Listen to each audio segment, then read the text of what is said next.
All right, there we go. Good afternoon, everyone, and a very pleasant Sunday to you all. I apologize for my delay. I was busy playing with horses, and it's just hard for me to look at my girlfriend and be like, "No, baby, you can't keep petting that horse." I mean, what's a guy to do? You're just saying no's an unsafe choice. So I didn't. I didn't. I was a little late, so I appreciate you guys understanding. And if you don't understand, I'm not going to go any further into it. So you'll just have to wrestle with that on your own. But we're back with another episode of Assault on Ravenloft. This is I think we determined, fourth episode of the second season. And As you might be aware, this is less people than we generally have at the table by two, which means we're going to have to do something a little different today. And I'm excited, but I'm curious if there's something that immediately comes to mind for each of you before we get started that you might want to delve into for your characters. We could do maybe something a little bit in the future. We could do something non-canonical. We could just warp you guys into a totally different scene. And I'm curious what you guys are thinking for our game today. I'm here to please. Can you remind me where we left off? Yeah. So when last we left your party, you had made your way from the vault of Gardazi out through a series of stairwells and tunnels and more stairwells, and eventually made your way back up to, uh, I guess. You're still in the mountains, so you're pretty high up, but you've made it essentially back to about the same level that you came into the Citadel.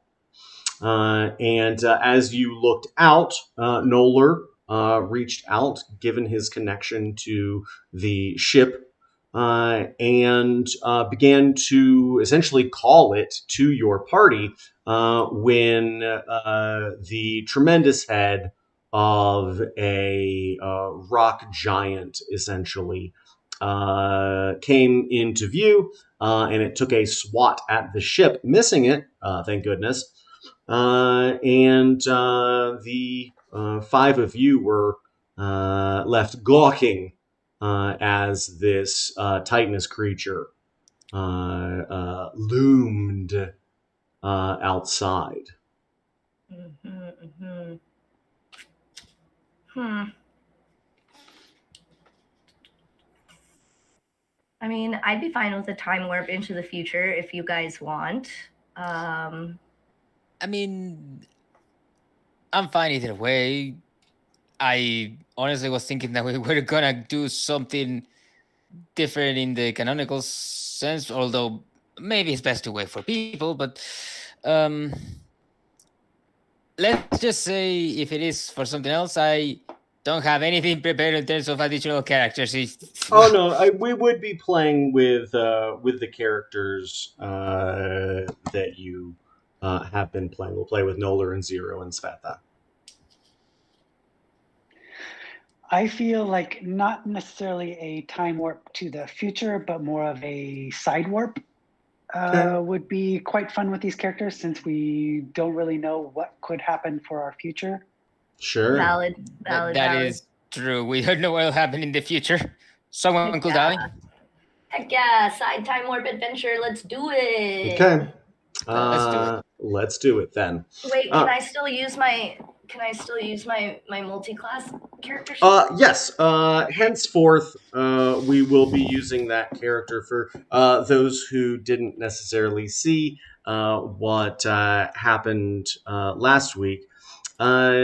Svetlana lost her necklace. I lost my necklace. Somehow. And And it invoked rage.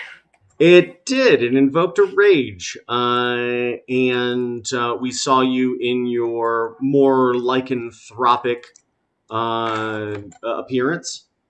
But mechanically, we are seeing Svetlana. I would. I think the best way to say it would be unrestrained. And you might. I don't know if you're curious as a character as to why the hell that might be. We can delve into that as well. Um, cool. So then, who wants to play Dungeons and Dragons? Sounds great. You know what that means. That means it's time for the round robin.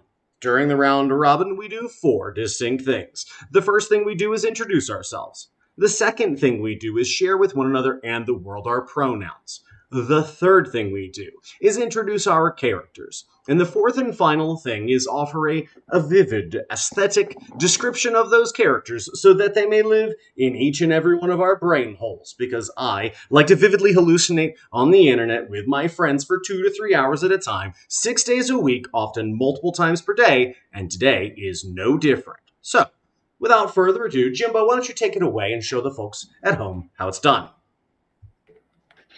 Hi, I'm Jimbo, and I got a 15 on my initiative. Very good. I was expecting that was the first thing we were going to have to do. Well, that's yes, but That's the next thing. Yeah, sure.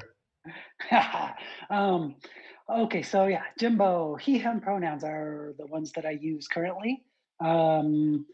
I play Zero, an avatar of death. Description: Zero stands exactly 5 feet tall. As mandated, Zero wears all black, a cloak and a pair of black knickerbockers held up by suspenders. They dislike wearing shoes of any kind or any other clothes. It is of importance to note the amulet of the Mistress of Darkness, the Raven Queen herself, that is embedded into their chest, and the skull that they wear as a mask, which looks like that of a shrunken Tarrasque. Black curls sneak out here and there from under their hood and mask, and Zero's eyes are the darkness of an empty eternity. And basically, that's them. That guy. That guy right there. That guy. That Fantastic. guy. Thanks, Jimbo. Mr. Crowman, Rob, why don't you take it away? Hello, I'm Robert. I'm Crowman. I go hear him. Why does Jim have my photo on his thing? What the fuck? Well, anyways, anyways, I'll be playing Nolan Merrick today. Very human, standing at 5 feet 11, and he's a sorcerer and a monk, both of the draconic kind. He was raised by his dad. He never met his mom. He was more or less abandoned by her, and he was raised as a sailor with his dad until eventually one day he just fell into the sea where there were sea monsters and a dragon. An encounter where, let's say the dragon saved him and some magic was granted onto him, but also some part of it by the creatures of the depths. I'll tell about that later. Ever since then, he was trained with his magical talents by monks in an island, and then he learned martial arts and started to control his magic in many ways and through many different ways. From then on, he decided to adventure with the mercenary guild. He lost his arm. He lost a lot of his the people from his monastery, and from then on, he's just sailing on forth, trying to. I guess you could try to continue to do good. That sounds right. Beautiful. Thank you, Crowman. And last but not least, Ativa Panic. Hello, I am Ativa Panic. If that's pronouns, I today will be playing Svetlana. She is a Dampier barbarian rogue now. And I have made quite a bit of progress on her drawing, so I will share it. Ooh. It's not done yet, but it's getting there. So this is kind of what she looks like right now. There we go. Yeah. She wears very little clothing. She is very much an angsty teenager at heart, and displays her power like through her womanly power as well as through her power in battle. She has very long raven black hair. She wears on her head a sort of circlet that has an orange gem in the middle of it, which on occasion does blast a scorching ray out of it.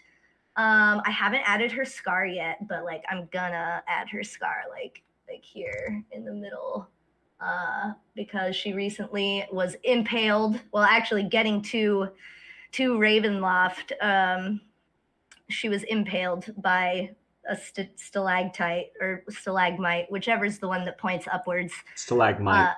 Yeah, stalagmite. And so she has a giant scar in the middle of her chest because though she does heal her wounds, she does maintain those scars. But yeah, that there's that visual representation of her, and yeah, that's pretty much it for me. Magnificent.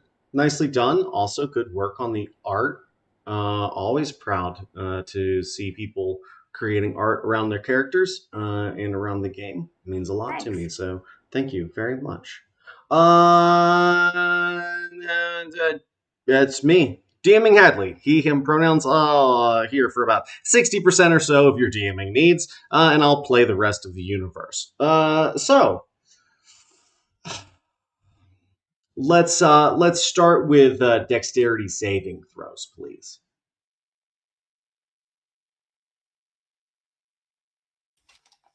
We're starting off strong. Yeah.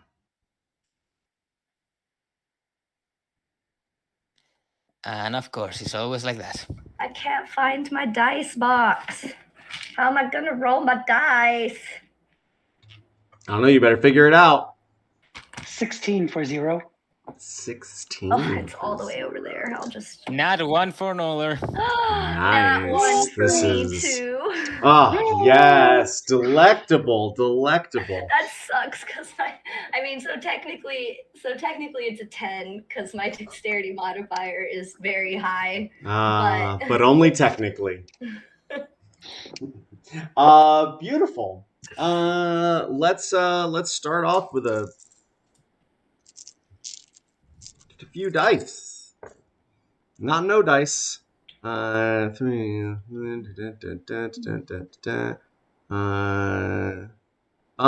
Excellent. Noller and Svetlana, you are going to take 18 points of bludgeoning damage. Ouch. And 0, you're going to take half that.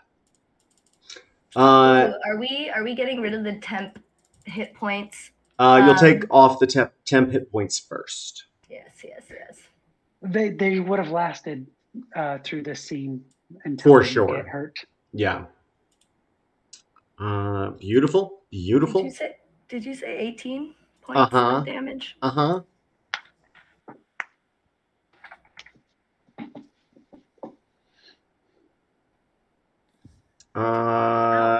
Ouchie. Agreed. As the 3 of you look on, you see it's not really a face, it's just sort of a angular erosion from this huge boulder that gives it a pointed quality. You see it look in and then draw back as the ship starts to pull up alongside the edge of this circular tier that looks down into the rest of the city. And as each of you begin to rush forward, we just see the ceiling of this space collapse violently. and as it does, you are beaten with stones and mortar, and there is a big cloud of dust. And as that cloud sort of rises up from the shattered mortar, we see the illumination begin to dim in this space. Can I get Constitution saving throws from the three of you, please? Dirty 20. 13. Also, dirty 20. Nice. Zero and Svetlana, you find yourselves standing, sore. You're in pain, and as you look around, you see one another. You're standing about 10 feet apart in this black expanse.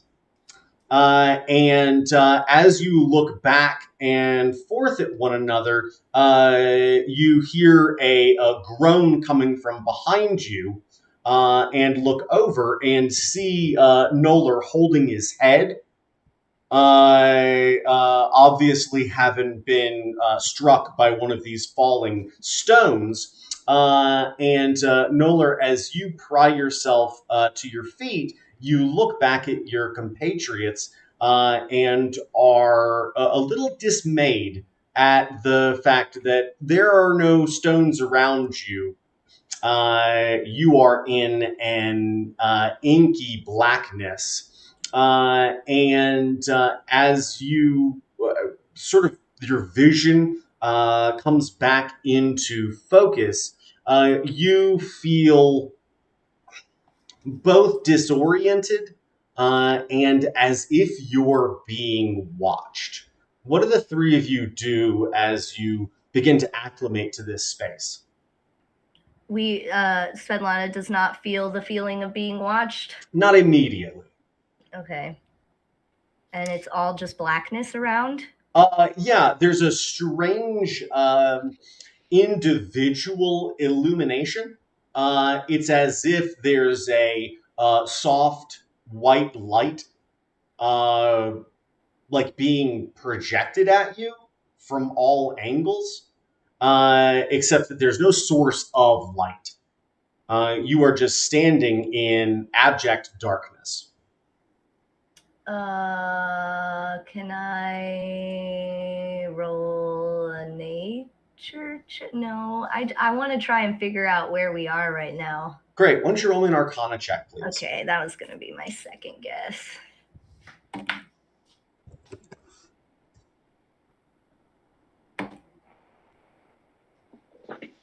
Oh, that's a 12. With advantage. First roll was an 11. Fantastic.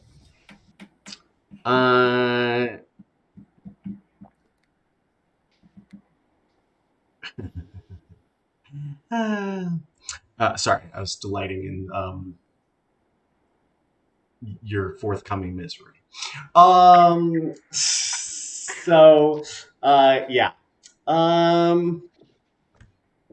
As you look around, I mean, you don't recognize this nothingness, I guess.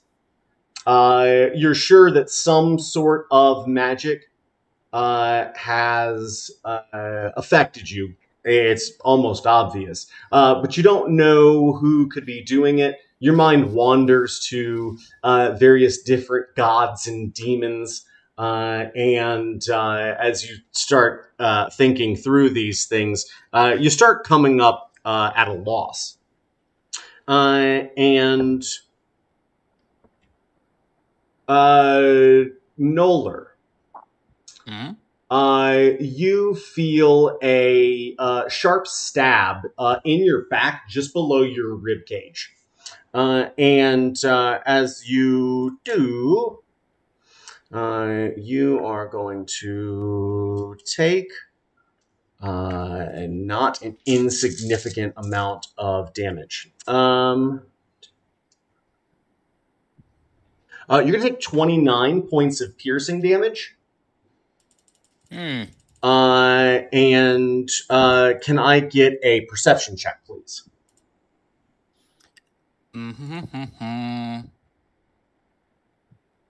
Well, this is just being horrendous. Yeah, 8. sorry, that was a 30 to hit, by the way. Just a heads up on that. So I imagine that hits you. 8 for your perception check. Sweet. 24 versus your armor class. That's for me. Yep. Hits as well. Okay. That is.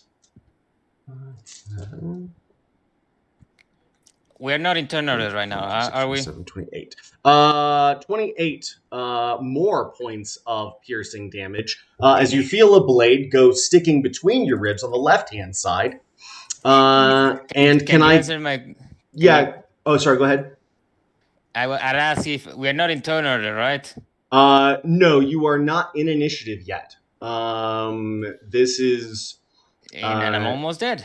Yeah, it's a real wake-up call. And yeah, can I get perception checks from both Svetlana and Zero, please? As you see Noller violently assaulted, but don't initially see where that attack came from. 18. 24. Okay. As the two of you look at Noller and see him bleeding profusely, and reeling from that attack. Actually, can I get a Constitution saving throw from you there, Noller? I think that was a pretty significant. 7. Yeah. You look over and you see Noller is bleeding quite profusely as he falls to one knee, and there's this disturbing pool of blood that you can see very clearly reflecting that crimson back up from whatever false floor there is here. But as each of you, Zero and Svetlana, look out, you see a wispy, shadowy figure standing in the darkness. The just faint form, just enough you guys rolled there to be able to perceive this thing. Oh, Zero, you can heal, right? Of course. Zero. Okay. Noller, Svetlana. You do not see your other Juan? compatriots. Wait, is Juan not here either? No. Oh, this is. And Zero is going to fly over to Noller and Cure. Sweet. As he's doing that, I'm going to, as seeing the wispy shadow figure, I'm going to immediately draw my crossbow and fire at it. Okay, very good. Roll me an attack, please. With disadvantage. With disadvantage, you butthead. Okay, hold on.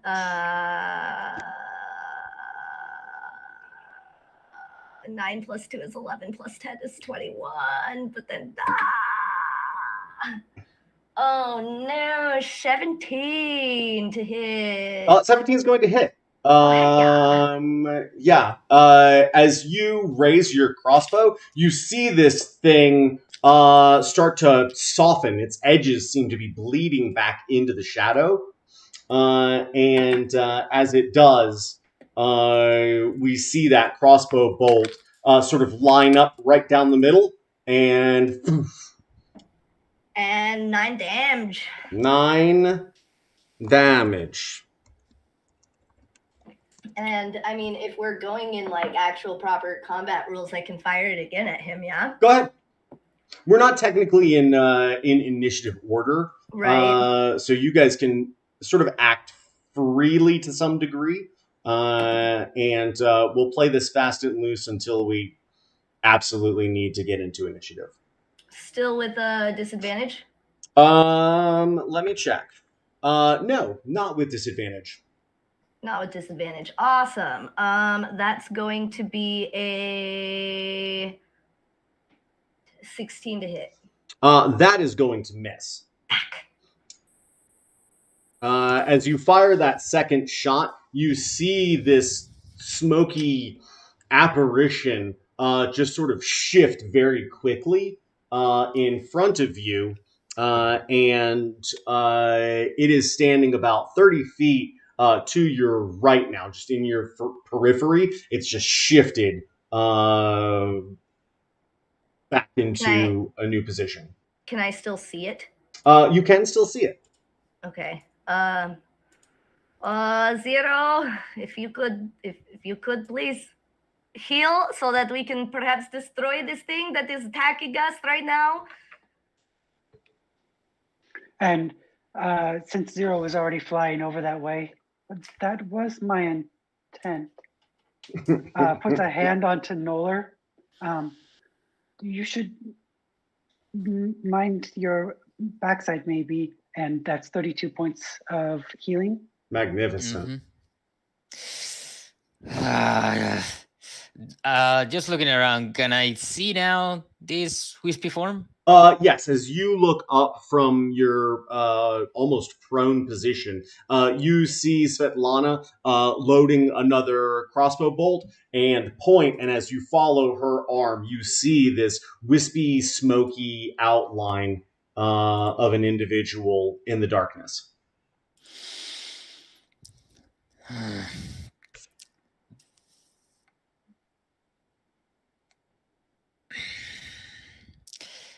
Very well. I'm just gonna go forward and just what can I use? What can I use? I'm gonna misty step right next to it, and I'm gonna immediately just attack it twice. Okay. Let's see how this goes. That's not what I meant.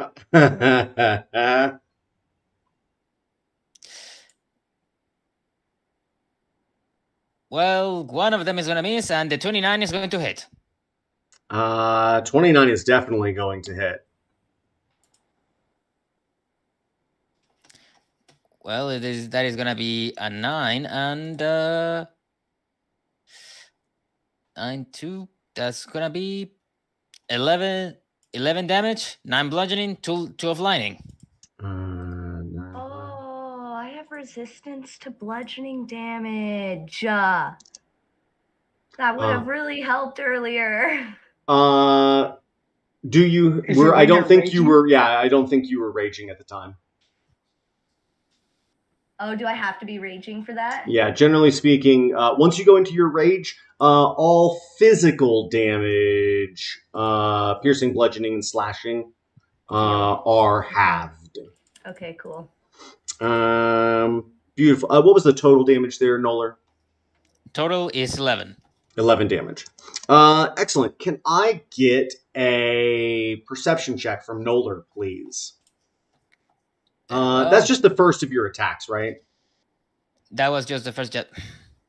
12. Okay. Go ahead and wrap up your violence for me. What do you got? Well, the first attack is just gonna, after teleporting, I'll just assume a fist to the back of the spine, and the second I assume is just gonna be a second punch that is just not gonna cut it as the. As you go to take that second punch, you see a shadowy arm block that, and it's holding it's holding a broad, smoldering, shadowy black sword. It is. I'll send you some inspo in just a second.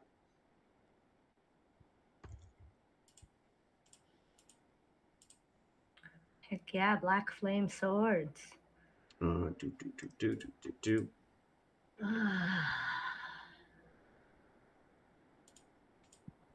Can I also roll for perception to see if I see any other of these beings around, or if this is the only one?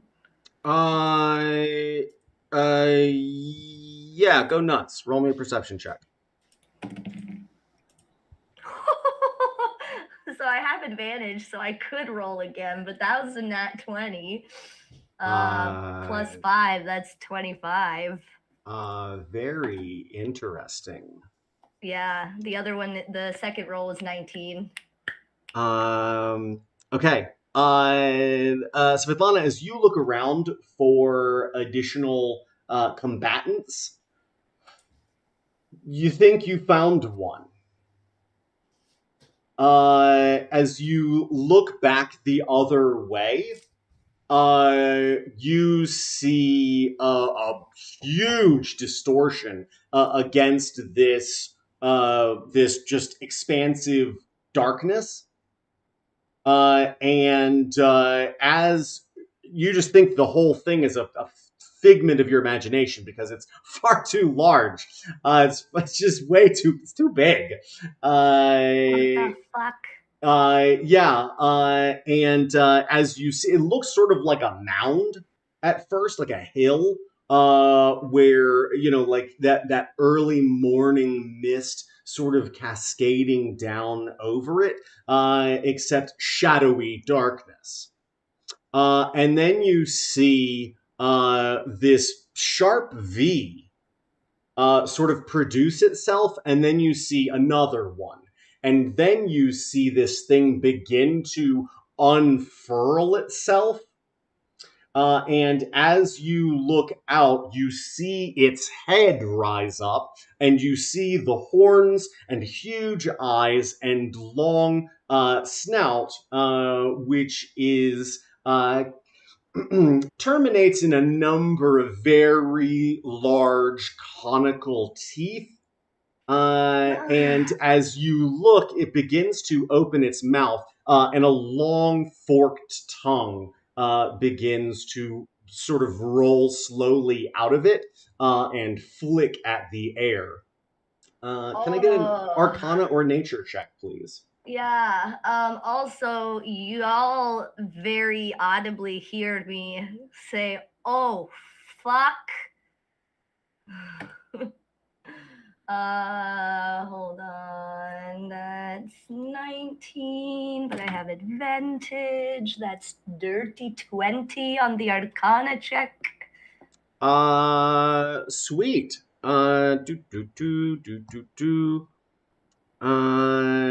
As you look out, you you think lovingly to the egg in your satchel, Uh-huh. and you go,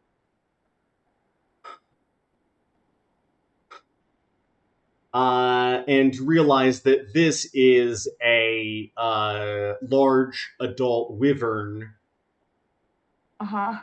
And it has this deep ox blood red hue. It's very muted, very dark. If you were looking at the color selection page on something, it would be almost the darkest red you could perceive.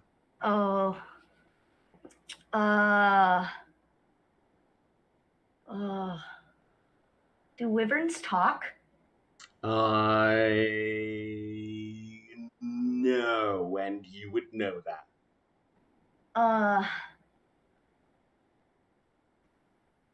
So is the egg in my satchel a wyvern egg? Is that the conclusion I draw from that? I think you actually knew that. I knew that. Okay, I think you knew that. Yeah. Okay. Okay. Wait. Everybody wait. Stop. We should not have attacked. Do you all see the giant lizard over there? Yes? Can I get perception check or whatever your passive is if you're confident in it?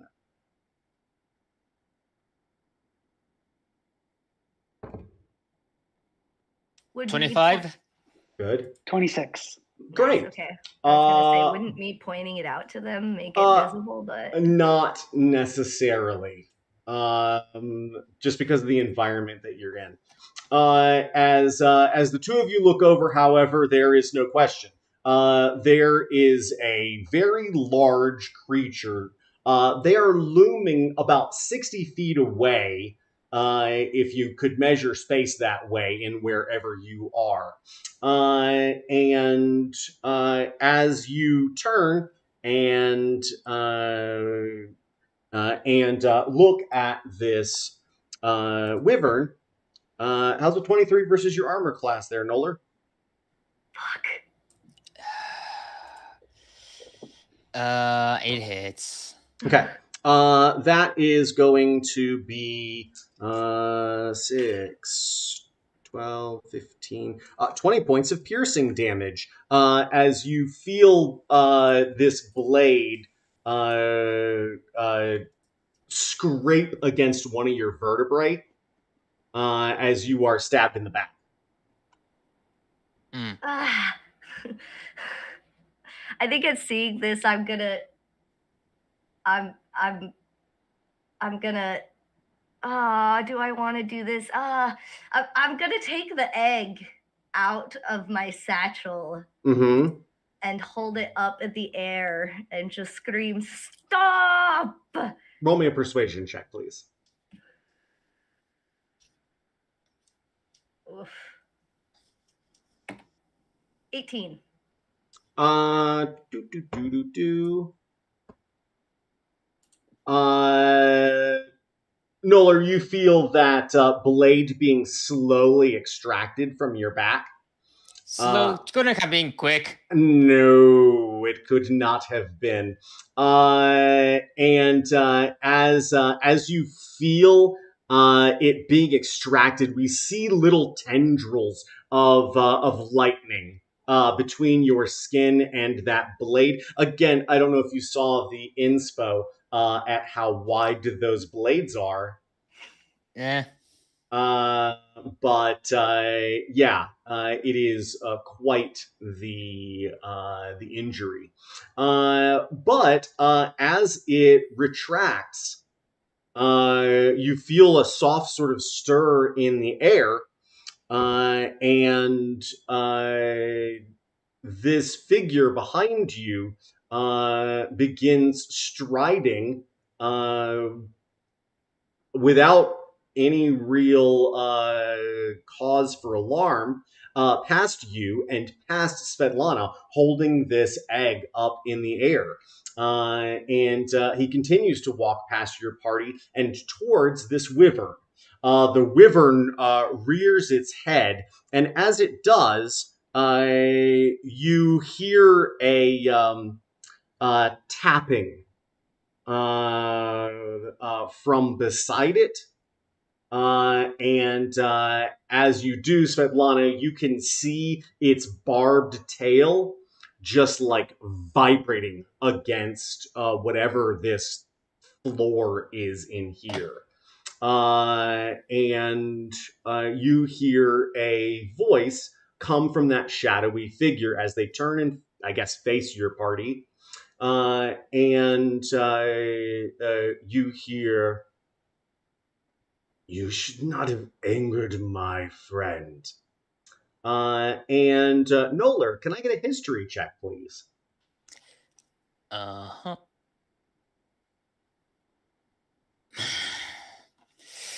Two. That's about right. Was it a natural 2? Natural 2. Okay. As you hear this voice, you just go, no, no, no, no, no, no, no. Because you swear to God you recognize it. Can I have a... Can I Even though I don't know, can I have a hunch? Yeah, you're praying right now that it's not the captain of the boat that you now possess. No, tell me it's not you. Don't tell me it is you, you bastard. And as you I do not think we are in growl, position right now to anger the man. Oh, excuse me. Hi. We're not here for you. We're here to kill the bastard. Um, you can go about your bit. Well, you did stab Nola a couple of times, so we're not happy about that. But uh, you could leave if you would like, or join us. roll me a persuasion check, please. 0. 17. As you bid these individuals, essentially, I think, to either back down or join you, an interesting invitation. You see this shadowy figure sort of uh, set these swords at rest against their thighs and look up towards this wyvern. And the wyvern sort of leans forward, its face still this deep, dark oxblood red, dripping with shadowy tendrils. And it looks with glossy black eyes at the three of you, and most distinctly Zero, as it leans forward and flicks its tongue out at you to get a little taste slash smell of what's going on. And as it begins to draw back, it turns and looks at this shadowy figure, and it nods at some sort of signal from them, and proceeds to put these two swords back together and sheathe them in some sort of scabbard behind their back. And they bring their arms around in front and cross them. And you hear, you've you are in possession of something very important to my friend here. Are you talking about this? I am. Uh, Go ahead. I first I did not steal this egg from your friend, your beautiful, beautiful, majestic giant friend up there. I swear I found it. It was in vault. I don't see why I would have problem giving it back, but I would like the assurance if I give it back that there's going to be no more stabbing in the back. That was not a very good form. Just throwing that out there. Pretty bad form. Roll me a persuasion check with advantage, please.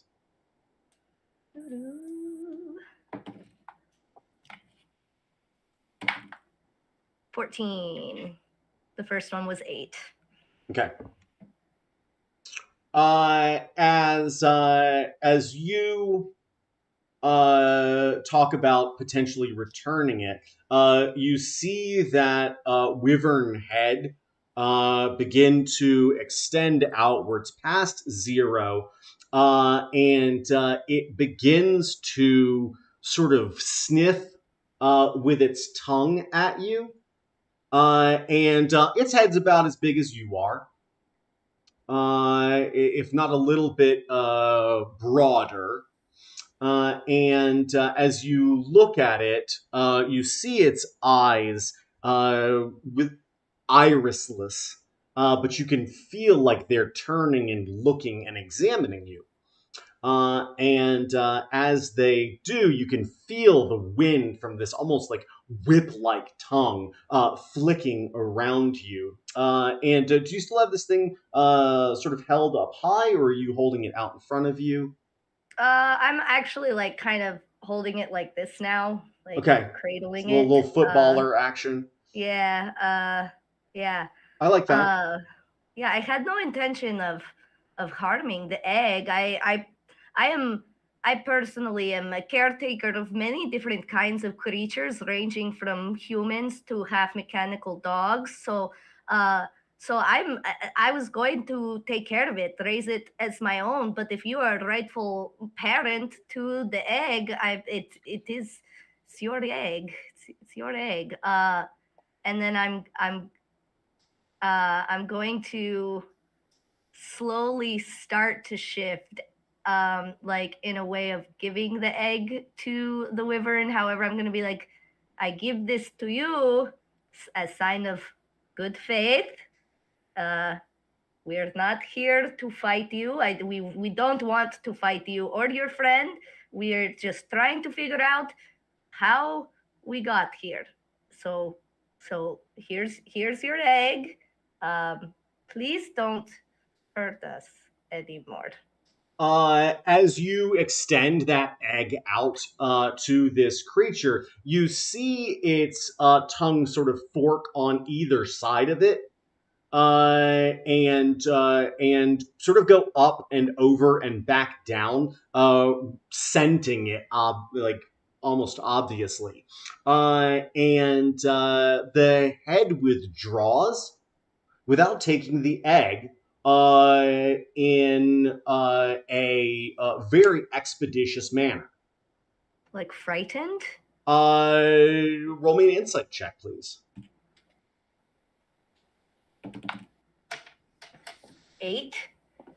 Yeah, you're not sure if it's scared. You don't know. This thing just moved away from you very quickly.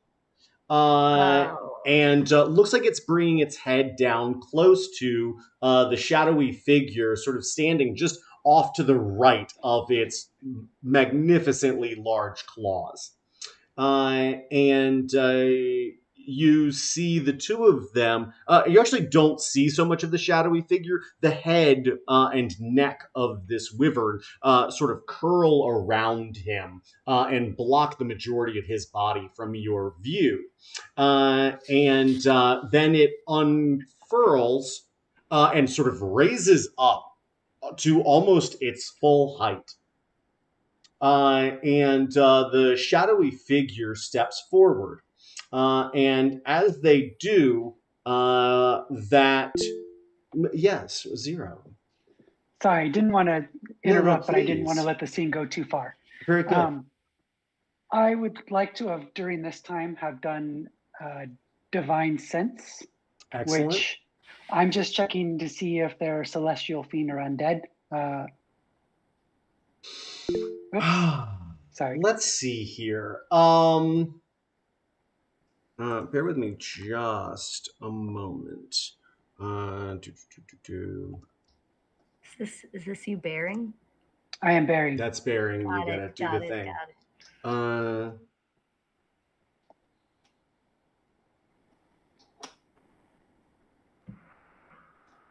I will be right back. We'll miss you.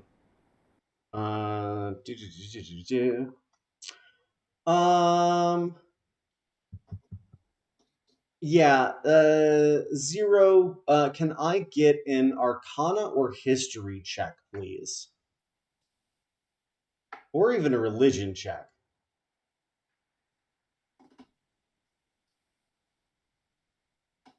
Oh, history of 8. Okay. You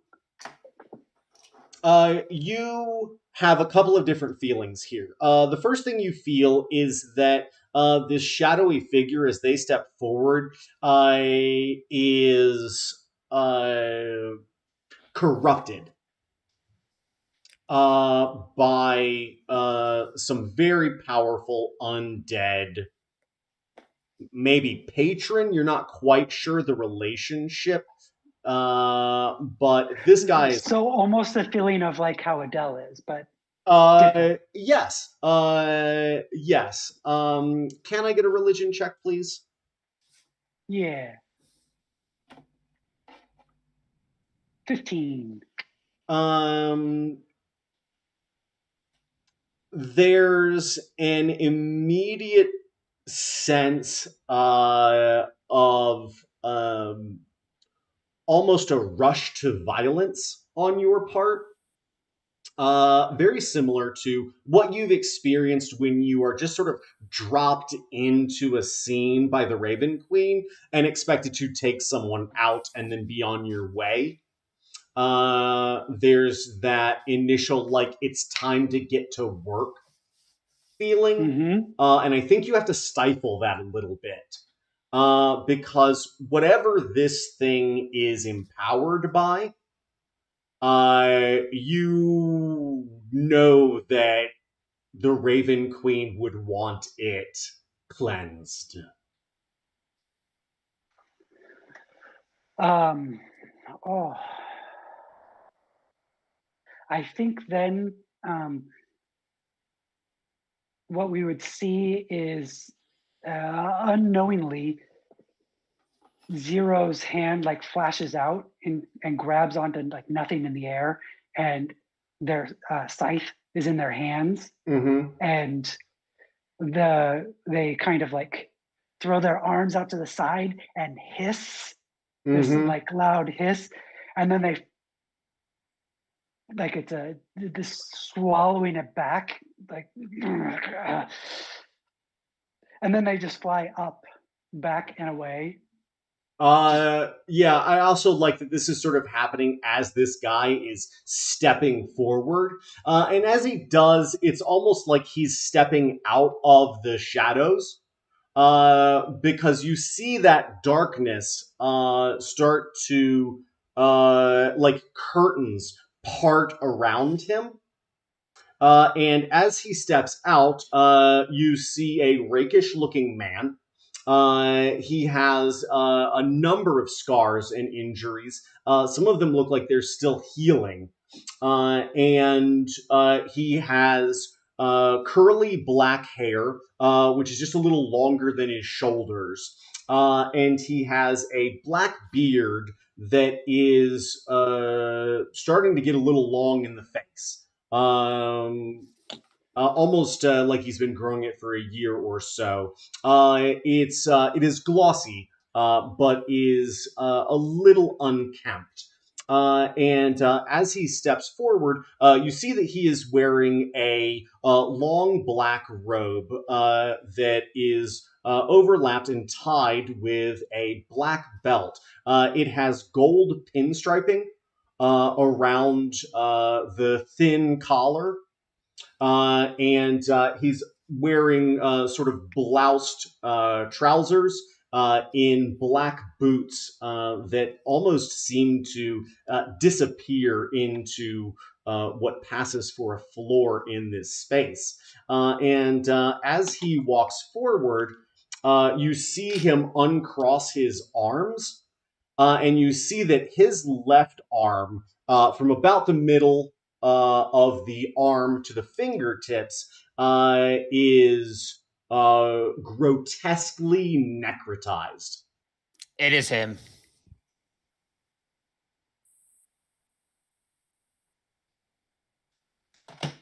It is who, Nollard? What are you on about? Oh, let's see who it is. I'm actually curious. Well, have you come to say hi? Have you come to say anything else regarding to your new friend? But go ahead, present yourself. What you have to say. As he steps forward, he smiles and nods, looking specifically to Noller. And he says, uh, "Nice to see you as well." And he he looks to the oops, excuse me. He looks to the other two of you, quickly up at Zero and then back down at Svetlana. and he says, "I am Captain Vicar Severin." Nice to meet you. You clearly know my friend over there, Nollard. I He's been a bit of a thorn in my side for some time.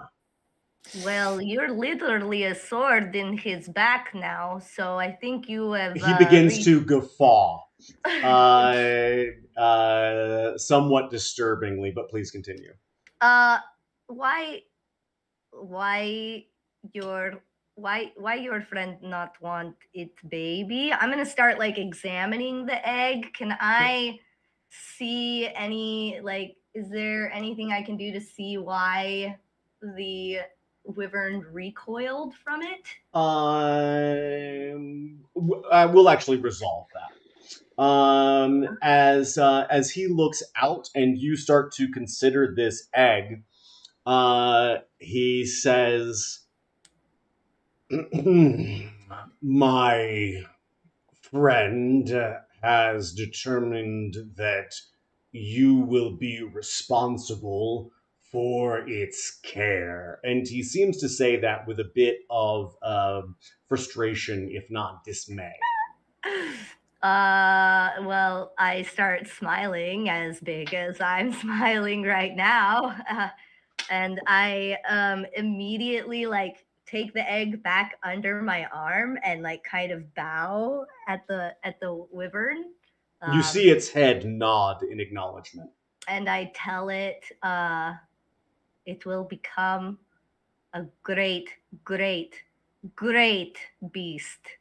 Nothing will ever defeat it, and I will care for it as if it were my own child. And then I bow again, and I look up at Zero, and I missed that whole thing that just happened with Zero. So It's okay because your character wouldn't necessarily understand, except for seeing that Zero reclaimed his scythe from the ether and managed to stifle a violent urge flying upwards and away from this character. uh, so I look up at Zero, and Zero, are you okay up there? Perhaps I am ill. Perhaps you have gotten my illness, like what happened back there with me losing my mind. Did that just happen to you? No, this foul, disgusting, and they're pointing their scythe right at it, at them, at this Captain Bakar Severin. I have offered something I shouldn't have, and I regret my words. Wow, Just you're not wanting to be friends with this new That's new. That's new. I look over at Captain and I look up at Zero. That's very that's very interesting. he has good instincts. Well, it's wow. Well, it seems that that my comrades do not really like you very much, sir. I don't Can I know. can I give you a list? Well, let's just say, he invaded the mercenary guild air base, peered into my mind, went into my monastery, basically killed my entire family. Oh, he also had cut my arm. Later on, he put Nursing in a coma for some time. Uh, destroyed Brian's body and left it on a staff, and also destroyed Clint's body as well. What? He He, did be- he what? he beams with pride. And I so much so that he sort of extends that necrotized arm and then flourishes a bow with his other. And at this, Zero says, all of that is nothing compared to what reeks from his being, what has perverted and corrupted his body. He stands up and he smiles, and then he considers the necrotized arm, and as he looks it over, he looks up at Zero, and he says, "Oh, you mean this?" And as he says this, the arm begins to glow with a yellowy green magical energy, and it Blech! licks up like a torch. And I mean, it looks like it should be burning his skin. And as you see it, can I get one more history check, please? From actually, you know what? I'll take a history check from all of you. Okay. I feel like at the sound of Noller mentioning him destroying Glint's body, Yeah. I am going to very much walk very angrily right up to him, like right up to him. Okay. That's a 7. history for me. X. Hard. 776. Okay, great, perfect. Saves me the trouble. As you stride up to him, he continues to sort of display this magical power. And as you get closer to it, it is uncomfortable. Uncomfortable. Okay. I'm gonna keep walking like Sure. right up to him. Okay. I imagine I'm like, especially with my heels on, that I'm like the same height as him, if not taller. Yeah, he's about 6 feet with probably a little bit of a heel, if anything, under his boot. Okay, so I'm like you're I'm significantly towering over him. In that case, I'm not gonna grab him, but I am going to stand like with basically his head at my chest, ignoring his glowing arm completely, except for within myself in this feeling of discomfort. Yeah, we see that yellowy green light sort of flicker across one side of Svetlana's face, leaving this yellowy green half and a deeply shadowed half of your face as you look at him. Yeah, and I'm going to glare him straight in the face and say,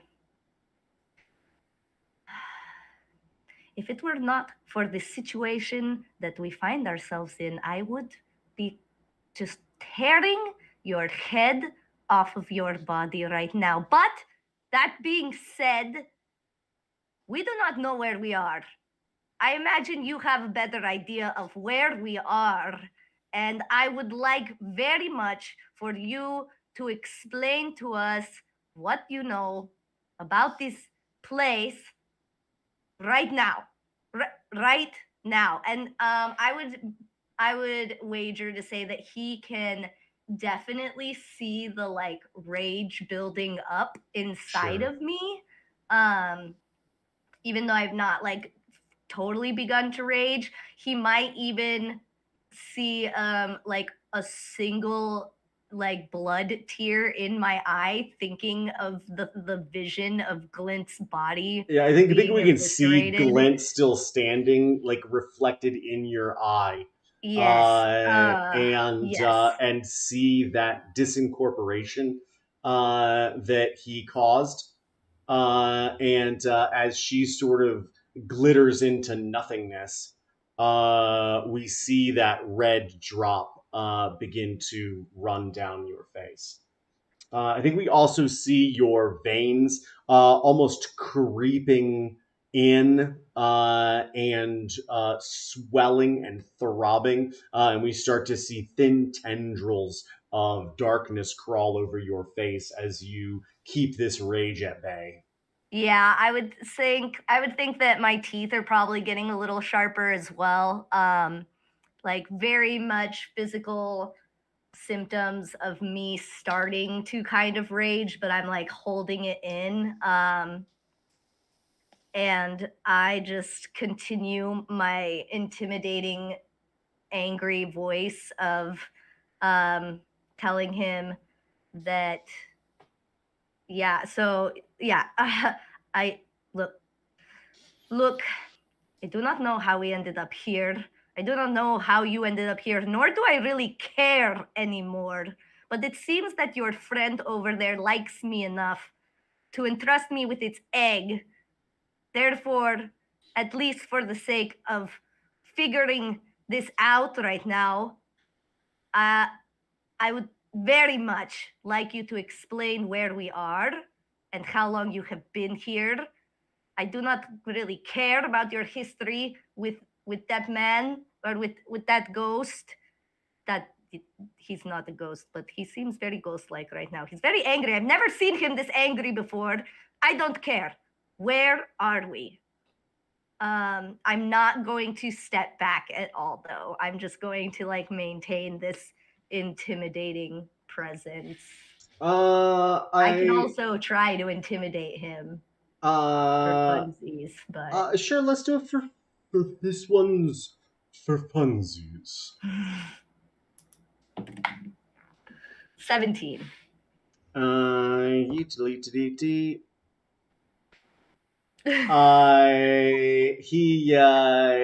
he looks up at you and smirks a little bit, and as he does, his eyes begin to produce this same yellowy green light, and it looks like two match heads emitting a little bit of this smoke from his eyes, and he smiles and looks up at you. And as he does, he says, "I'll explain no such thing," and then seemingly disappears. Can I see if he actually disappeared? Roll me a perception check, please, and I'll take perception checks from Zero and Noller as well, please. Wait. Let me see if I can have something for this. Just for the sake of it, can I instead cast See Invisibility? Yes, but save it. Okay. I rolled with advantage. First roll was a dirty 21. Second roll was a nat 20, giving me 25. Great. 22. Good. And 23. Beautiful. As the three of you consider the darkness around you now, you start to see some faint source of illumination behind you. Just a thin pinprick of gray-white light.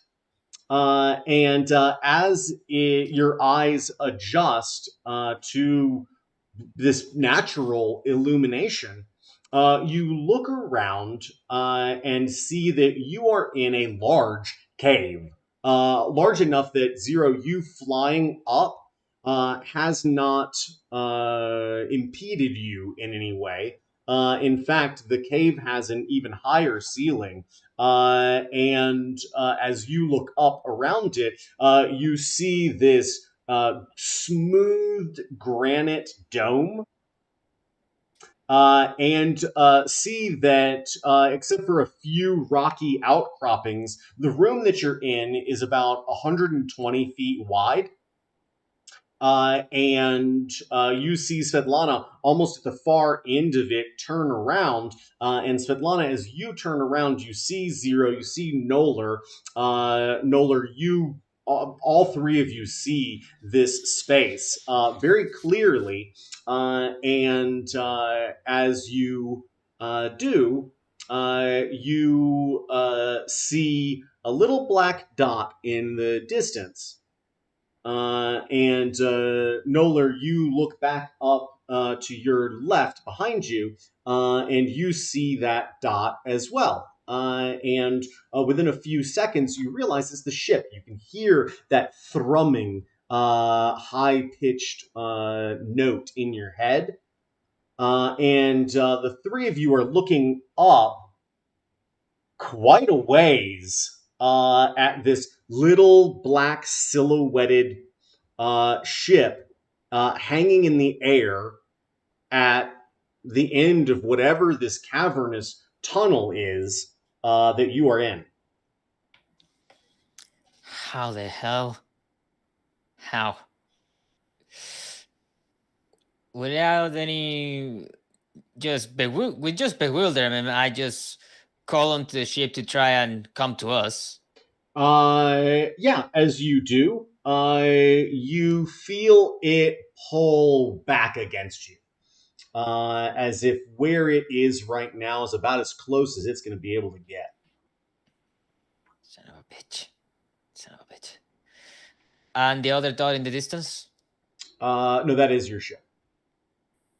There's a white light sort of out over here, and then you just see that piano black image. It's very small from your perspective. So we can Okay. see the entrance of the cave, essentially? Essentially, yes. How far away? Hundreds and hundreds of feet. Hundreds and hundreds of feet. Oh, Yeah, boy. and up at somewhat of a steep angle. And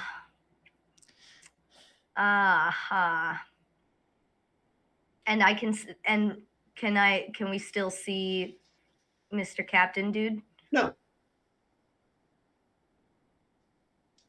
Can we still see the wyvern? No. Can we see further into the cave? No. But there are no other creatures, entities, or whatever on the cave? None that immediately pose themselves as a threat. Do I have any idea as to when my wyvern egg is going to hatch? Roll me a nature check. And during this, I'm going to do another divine sense, which is 60 foot, if they're not behind total cover. You receive nothing in response from this magical ping. Okay. I have gotten nat 20, so 21 on that nature check. With advantage. The other roll was a 5. Yeah, I think we see you sort of hold this egg out and consider it. And as you hold it up, we see that pinpoint of light almost shine into the egg. And you begin to see the silhouette of a head move inside of it. As it is softly illuminated from the far side. It shares in that same deep oxblood red with darkening edges at the base of each of those scales that forms the shell of the egg itself. I am going to kiss the egg. Okay. And then with my lips very close to it, just kind of in a very like soft, nurturing whisper almost. Tell the little guy, you are mine now, little one, and I will make sure you grow to be the strongest you can be. I will protect you with my life. Like all my other pets, you've been gifted to me by your parent. I'm not sure if it was your mother or not. I cannot tell the gender of these creatures. But just know you are in very good hands. We are going to get out of this cave, and I will see you hatch. I will be the first thing you lay your eyes upon. And her voice is getting louder. And I will love you forever and ever. And then she realizes that she's getting a little distracted and looks around at both Noller and Zero and goes, Very touching, but I can't wait to meet you, little one. And then I'll put the egg back in my satchel. if we want to see it grow, we should probably get out of here somehow. I agree. The opening is that way. Let's tread carefully. I think we see the three of you as you begin to clamber upwards. And Zero, from your elevated position, rise and sort of bob and weave through larger stones, which you almost think have been placed here purposefully. They're large. They seem to be smoothed almost unnaturally, as if to create somewhat of a gauntlet for anyone who might come into this space. And as you get up closer to the exit of this tunnel and cavern, you see the opening growing in size like an aperture, and the ship hanging about 100 feet outside of that hole. You also, who's got good passive perceptions? I have 15. It's not bad. 19. Good. 16. Great. Yeah, as each of you clamber higher, you start to see various crumpled or discarded or ancient sets of armor and shields and weapons of individuals who seem to have made an attempt on this cave and fell by the wayside in doing so. Their corpses are completely disintegrated, except for some soft yellowy looking bones. It's a soft yellow. The bones themselves are still rigid. And yeah, there's discarded body after discarded body. Some of them look like they've been pierced right through their armor. And Svetlana, you sort of have a sense of sympathy for a few of these individuals as you climb up and past them. And as you make your way to this large opening, you realize how far you must have traveled, because the opening here, which looked like a pinprick in the distance, is nearly 100 feet across and about 60 feet tall. Wow. But we are seeing the exit now. We can see You are outside the standing. cave. You are standing in that archway. In fact. And what do we see outside of the cave? It's funny you should mention that. You see this rock giant creature actively destroying the citadel of Gardesi. It is pounding down at structure after structure. And is picking up boulders and smashing them down.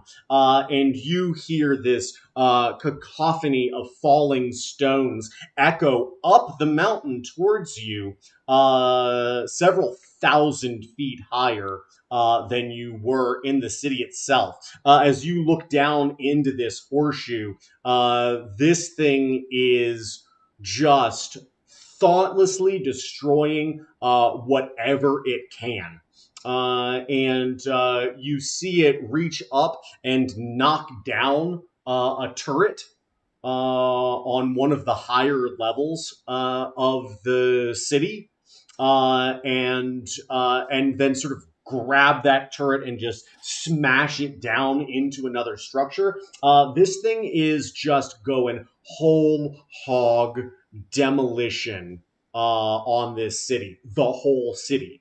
And in comparison, this thing looks like a toddler destroying sandcastles at the beach. Perhaps we activated the fail safe when we left the vault. Joan said there was a curse, apparently. Oh, Joan, I hope he's okay.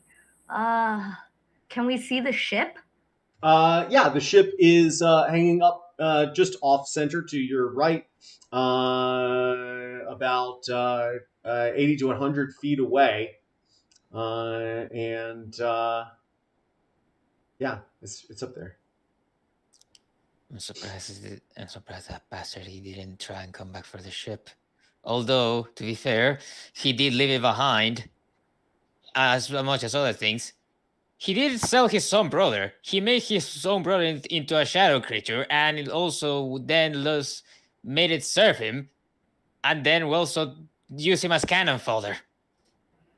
Yes, All of I that can is tell you do factually not have accurate. any like for this person. Zero, I can tell you do not either, but we have a bit of a situation right now. Last thing I remember is that we and our other friends were over there. Now we are missing friends and we are over here. And there's bad guy in there with mama of the egg. Okay. Okay. I don't really know what we should be doing right now. I really have Okay. Listen.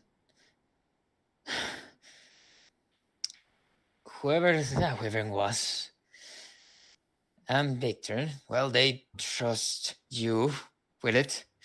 As for the others, if my guess is right, I'll go on and call the ship just a bit closer so we can get in. And Sure. is there anyone is there anyone there?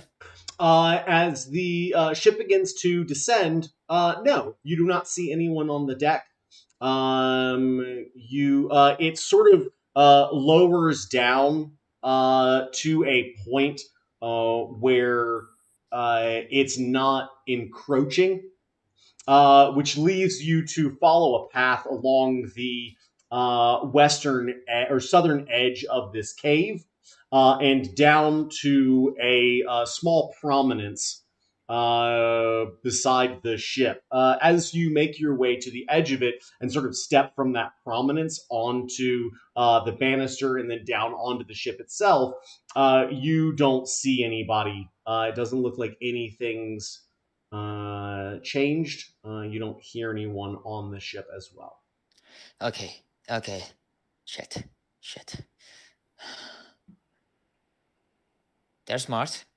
They must find a way to survive if they're nearby. Okay, well, everyone hop aboard. We're gonna go scouting for them. You want to go near the big giant angry thing. That's why I said from a distance. We're gonna scout from a distance. What if they got whooshed away like we did? Then they could literally be anywhere in this terrain. Maybe they're still in the cave? We could Maybe they're over there where they were. maybe.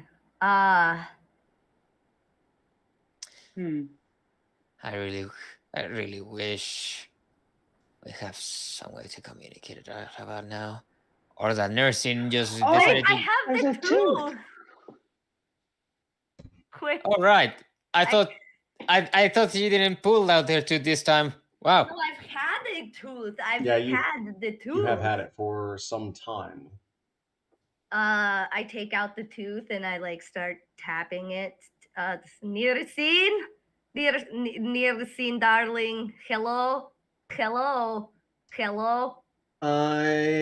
Yeah, as you start talking into this tooth, I gotta check something real quick.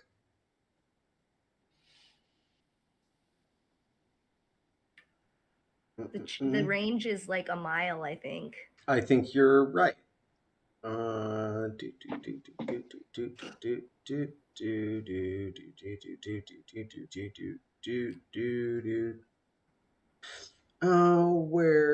the Erie token?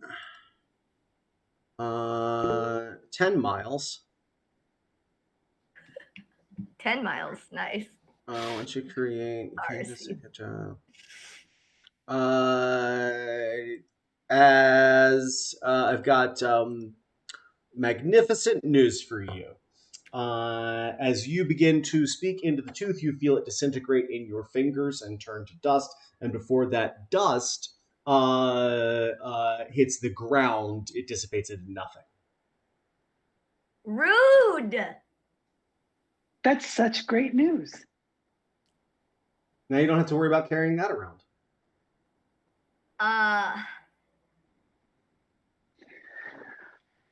That probably means she's dead. We don't know that. Not yet. Insight checks would probably be an interesting thing to Okay. roll. Although I do think it's very in character of Noller to say we don't know that yet. 19. Okay. 13. 7. Svetlana, you think she's dead. 0. You aren't sure that she's dead, but there's nothing to prove that Narasine is still alive.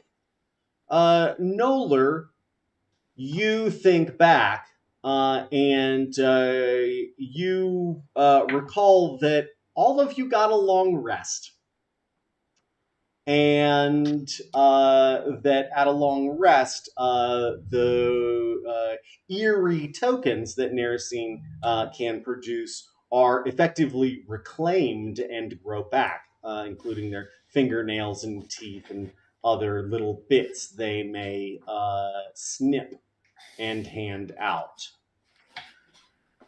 But you need to convey that for anyone to know it. Yeah, because I'm gonna immediately start tearing up at the thought of another powerful girlfriend being lost. That too, she pulled that out even before after we entered that citadel. Those only last a fair while, and before she has to regrow back that teeth. That's why she's been talking almost sometimes like she has a lisp. But so you're saying she's probably fine. And if she's dead, she's still fine. Well, wouldn't you know if she were dead? Don't you keep a log of those things? Only of the ones that I'm meant to collect. Oh. The ones that don't move on properly. Oh, well. I guess the real question is, do we continue our search for the bastard without them? Do we try and go find them? What are we to do? We could draw straws. That would be 2 straws, 0. Okay. I don't have any straws. Looking around to see if there's any grass. Usually when you're drawing straws, you want a little more than just 2 options. I thought that... No, think about it. We have 2 options. There's only 2 straws. There's 3 of us, so only 2 of us would grab it. Well, I guess it could work. We could we could flip this coin, I guess, and I pull out one of my gold pieces that we collected from the vault. Okay? Heads or tails? We're gonna do odds or evens, actually, because I'm gonna roll a d6 for this. Heads will be evens, tails will be odds. Heads or tails? And she flips the coin up into the air. And it falls to the ground. No one have saying anything. Okay, that's not really how this works, you guys. You have to say heads or tails while it's in the air. I'm trying to think. I thought this was Noller's choice. What? I thought. Look, listen. I'm trying to think. Okay. I'm gonna try to pull one and see. I'm gonna try to speak to the ship and to see if it knows what happens to them. Roll me an Arcana check, please. Oh, this is gonna be bad. I don't know. It's 50-50. 4. This thing does not report in.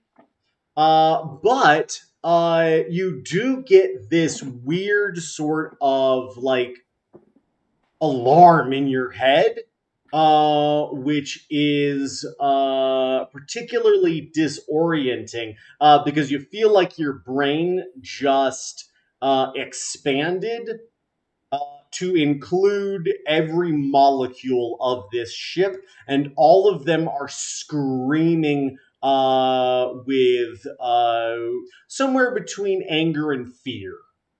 And then we see the three of you knocked sideways as the ship is struck by a very large rock and smashes into the prominence you were just standing on. Can I get dexterity saving throws from all three of you, please? Yes. And I get advantage against effects that I can see while not. You didn't see blinded. it. I didn't 14. see it. No. Okay. Well, that's okay because 16 plus 9 is a big number. There 25. you go. 14. And 22 here. Okay. Svetlana, as you and Zero look towards Noller, whose eyes are closed and seems to be deep in meditation, we see the two of you as this ship starts to shift to the side. Noller, you're knocked out of this sort of vision space of you trying to communicate with the ship. And are knocked to the side and sort of leaned over the banister looking down. And you can see the rocky prominence start to pierce the side of the ship. You see that beautiful piano lacquered black start to crumple and crack. Zero, we see you sort of fly up to avoid any of this catastrophic shaking. Svetlana, you just take a single step forward as this ship smashes into the rocks. And shift your weight again as it sort of bounces back out. You hear a grinding of stone coming from down off the port side of this vessel. What do you want to do? Okay. Noller, I think you crashed the ship. Shut up, Zero. I don't need that right now. I understand. Okay. Change your plans. We are going to a safe location first. And I go ahead and rush for the helm. Okay. I'm going to be looking around to see where that rock came from. Funny you should mention that, because as you rush to the side of the ship, you see another boulder about 15 or so feet in diameter come hurling almost right over your head. As you look down, you can see that this titanous stone creature is starting to clamber upwards from the just dusty, smoky debris of the city below. And it is making its way towards you, grabbing stones and hurling them towards the three of you. Yes, I do believe we should try and get as far away from here as possible right now. Big giant rock guy, he's coming for us. As you say, us, the boat is struck at the back end and starts spinning upwards as you see shards of wood and lacquer explode from the back of the boat, Svetlana. And as you catch yourself, we see the rocks beneath you swirl down and away. I promise you. I will repair. I'll repair you even if I had to do every single bit myself. Can I get a sleight of hand check from Noller, please?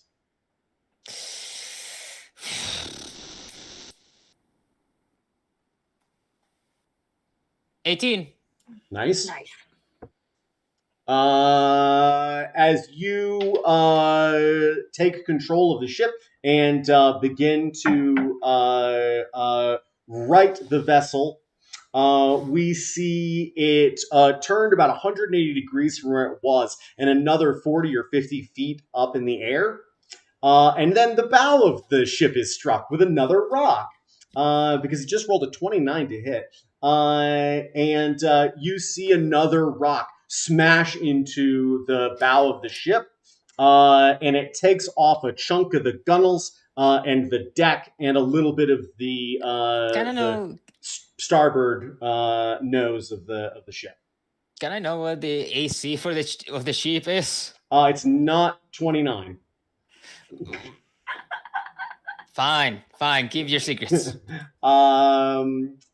what do you do as you are you still hovering or are you back on the ship?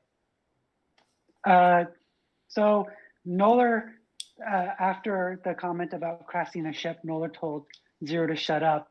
Zero said okay, and then like looked around, sees the thing coming at us based off Svetlana's yell, Yeah. and the rocks are coming and hitting the ship. He just puts his head down and then flies out towards this creature coming at us. Okay. What are you doing? As you come over the ship, we see from up and behind you, looking down, and we see just this pile of rocks. It's sort of clambering. It's not climbing in a traditional sense. It looks like its limbs are almost rolling over one another, bringing it up this mountain. It is about 300 feet away from you and down. As it clambers up a little higher, you can see that the rocks here are steeper and sharper, and there's not as many of those large boulders to hurl from here. It's not that there aren't small boulders to hurl, just he's getting up above where those big rocks are. So Zero has to, for my plan, Zero has to get within 30 feet. Okay. So Zero, what are you doing? He's just using all of his movement to get there. Okay. And that's 60 feet normal movement for fly. Okay. And so doubling. So my question then is to Noller, as you and Svetlana see Zero rise up and then swoop down over the starboard bow. What do the two of you do? Should Okay. I go after him? Can you? I can. He's a ghost. Maybe he has a plan. Maybe. How are you doing on getting this ship away from the rock giant? I'll focus on that. I will keep my eyes on Zero. Very well. And fly to his aid should he need it. Very well. Do that. I'll focus on this. Yeah, Svetlana, we see you in those heels. Just 1, 2, 3, and then we see those wings spread. Wait. I'm waiting. I cannot. What do you mean you cannot? Because I used my wings of flying last session, and we have not rested since then. Therefore, I cannot use them. Did you use them? I did. And how long does that last? It lasts for an hour. I don't know that it's been an hour, has it? I don't think it's been an hour. Okay, because I rolled when I did use them, and I got an 11. So once they go away, I can't use them for 11 hours. I don't think that, but they last for an hour. But they last for an hour. I think that those are probably still around. I don't see any reason why they wouldn't be. Plus, I really love the visual. I think it's great. You go running off. We see those wings spread, and we see you begin to dive down past these sharp spires of rock. As you look down, you see Zero ahead of you quite a ways.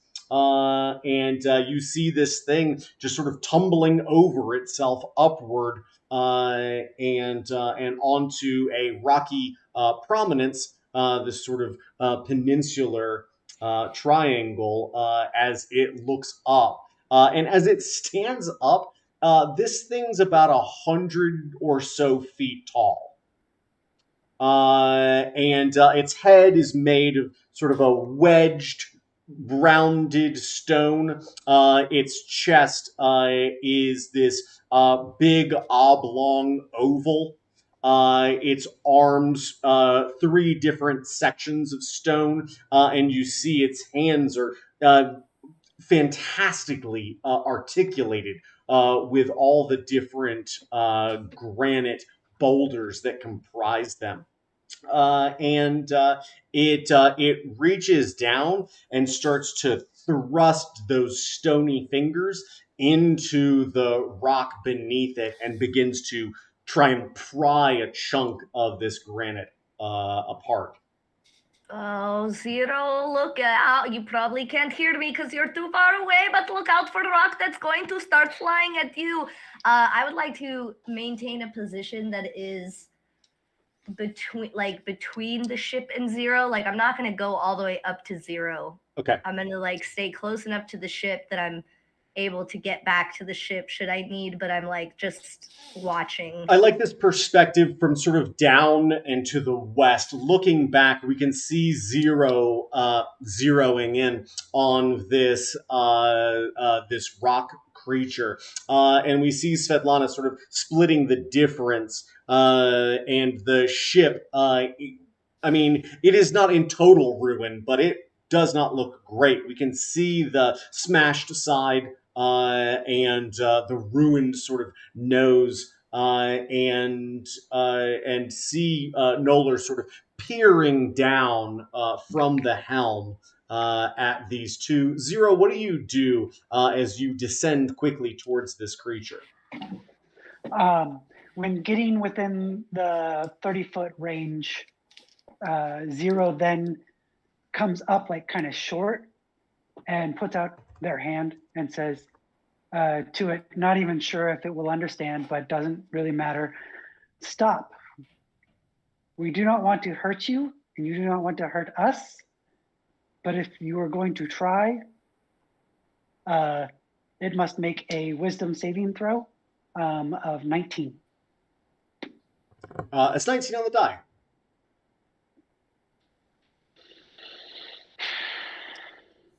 Okay. And he actually does have a compelled. bonus, which is a surprising. I didn't think he would have much of a wisdom bonus. That was compelled duel. Interesting. So since he beat my saving throw, Zero kind of looks a little defeated at that because it will probably still throw a rock at the ship unless it decides to still throw one at me or do something like that. You and Svetlana are both sort of in line with the ship, so it would be quite the task without hitting the both of you or either of you. Anything else for Zero? No, because he expected that to work. Okay, Svetlana, as you look down, you see Zero try and cast something as he sort of pulls up just before this creature, and then you see it, and it wrenches this huge oblong piece of granite out of the prominence it's standing on, and begins to. It seems like it's struggling. It's so tremendous. And starts to heft it upwards. What do you do? I'm gonna shout at Noller. Noller, you're going to want to get the ship out of the way. No shit. And then, oh man, I don't even know. Hold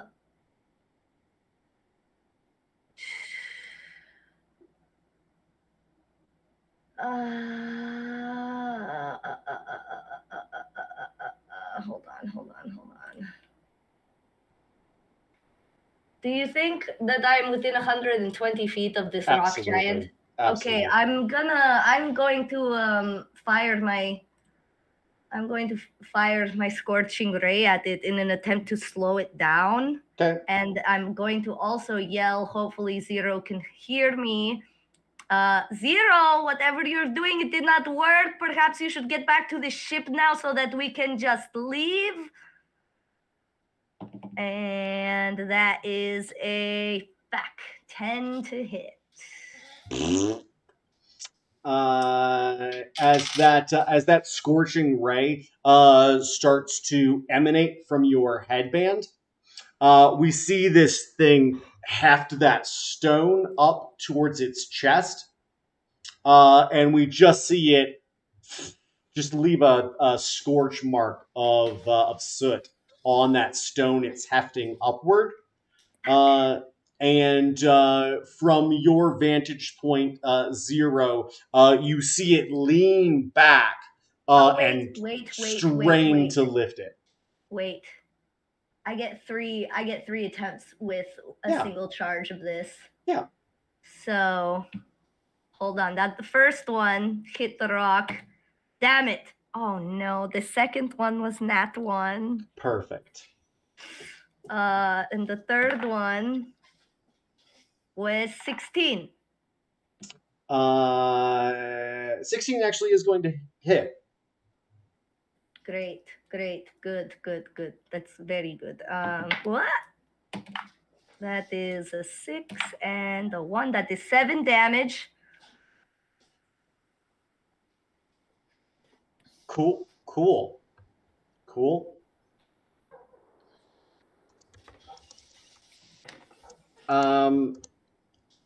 You don't think it took all that damage. It looks otherwise unaffected, except for some scorch marks. I do not think fire works on this rock guy. And it begins to press this rock up over its head, and you see little pebbles bouncing and falling off of it as it raises it up. Yes, Zero, you've got a little something, and you see a little shaky. Yeah, he's just waving his finger like, don't you. Okay, no. Noller, as you are righting the ship, what do you want to do? I'm gonna direct it to continue fly upwards, mostly upwards, but also at an angle towards the left, and just with as much speed as we can, just go away. Sure. Roll me a sleight of hand check, please.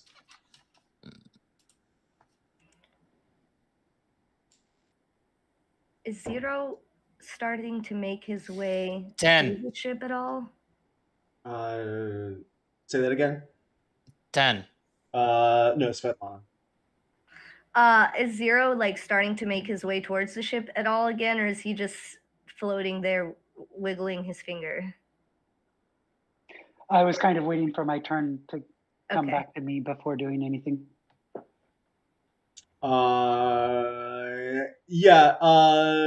Noller, as you begin to bank upwards, you see this thing start to rear back, and it goes to hurl this rock.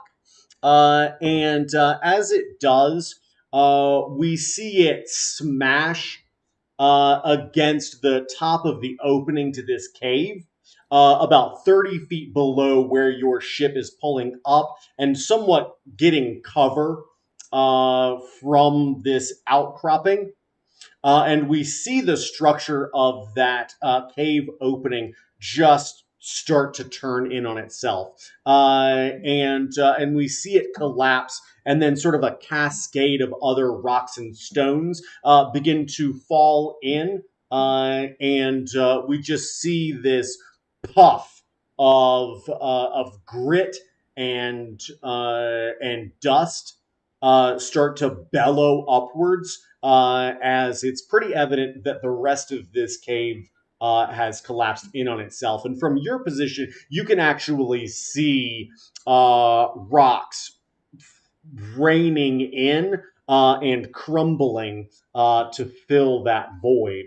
And you see other large stones starting to tumble down the far side of this mountain. And can I get a perception check as you look out at that?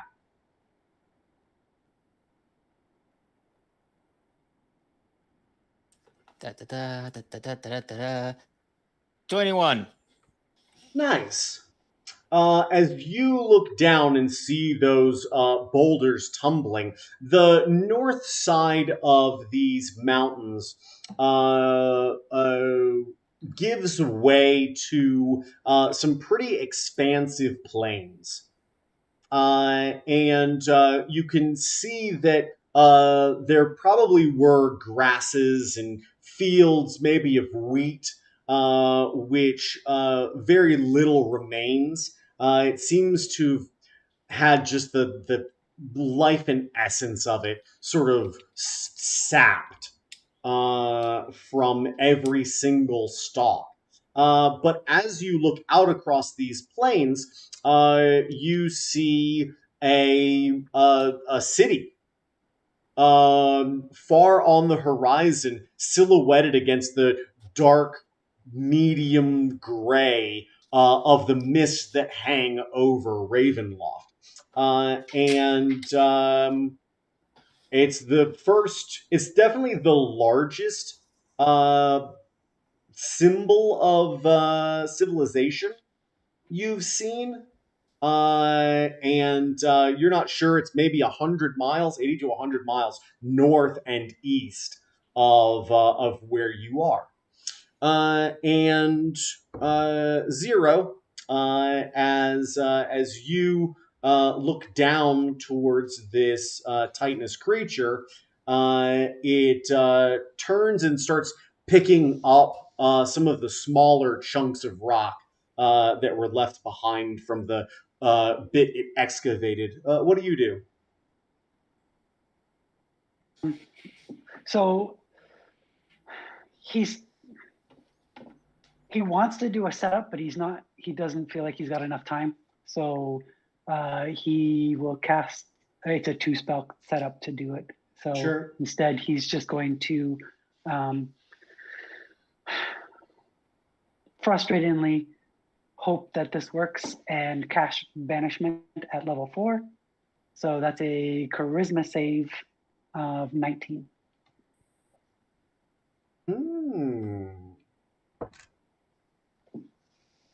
Roll me a religion check, please. What was your sort of two-pronged attack concept here? Bane first. That then creates disadvantage for the creature, and then banishment. Great. How was your religion check? Religion is 11. Okay. What's Bane do? It's a disadvantage? It is disadvantage, yeah. Okay. You see this thing look up at you defiantly as you cast Banishment. And you see it rear back one of these boulders. And as you see it sort of like baseball pitch come up with that arm, you see that rock just sort of tumble forward gently and roll off the prominence. And as it falls and tumbles and kicks up a line of dust rolling down towards the citadel, we look up through that dust and see that this creature has crumbled into a pile of stones and is no longer moving. Wow, good job.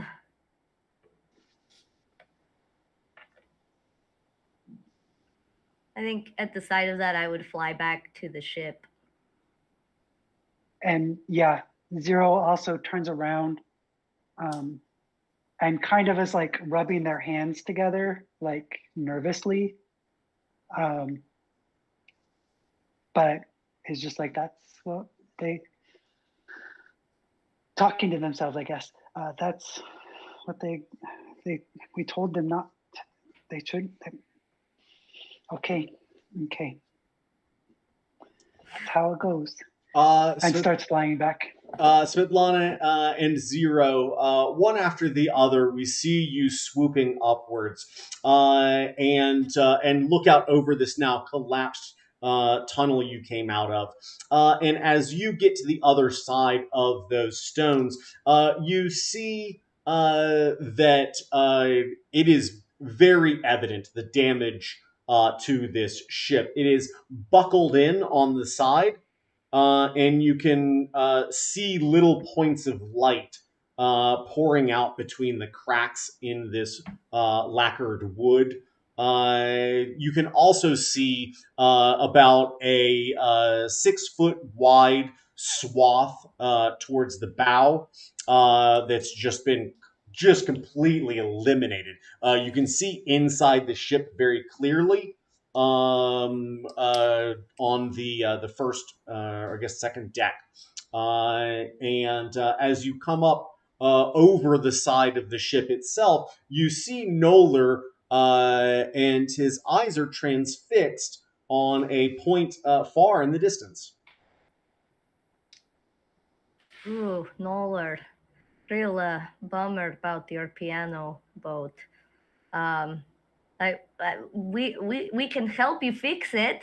I don't think we have to be rushing off anywhere right this second now that the giant has been, and she looks down, crumbled. Um, what is it you're looking at over there? And then I'm gonna go and like stare in the direction that he's staring in. Yeah. Can I get perception checks with advantage from both of you, please?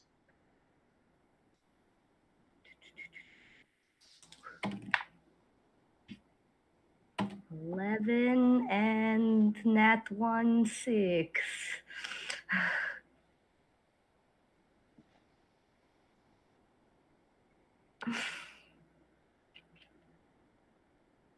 Zero, how'd you do? Oh, I thought you meant Noller. Okay. Nope, Noller already sees it. With disadvantage, you said? Advantage, actually. Oh.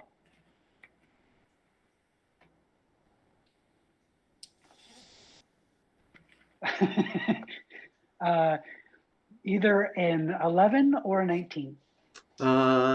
Excellent. Do, do, do, do, do, do, do, do. Excellent. As both of you look out, you see this city on the horizon, and it's sort of again silhouetted against the gray of the distance. But as you look out, you see that there are in fact torches burning. You see fires burning. A somewhat comforting, perhaps comforting sensation for everyone except for Svetlana.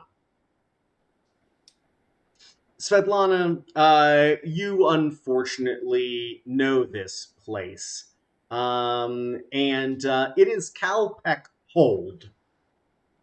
And Calpek Hold was the first major city you found yourself in after you were banished from Barovia. What do I recall from this city? A lot of horrible, horrible things. Like horrible things that hurt or horrible things that are traumatizing? Yes. In your weakened state, you were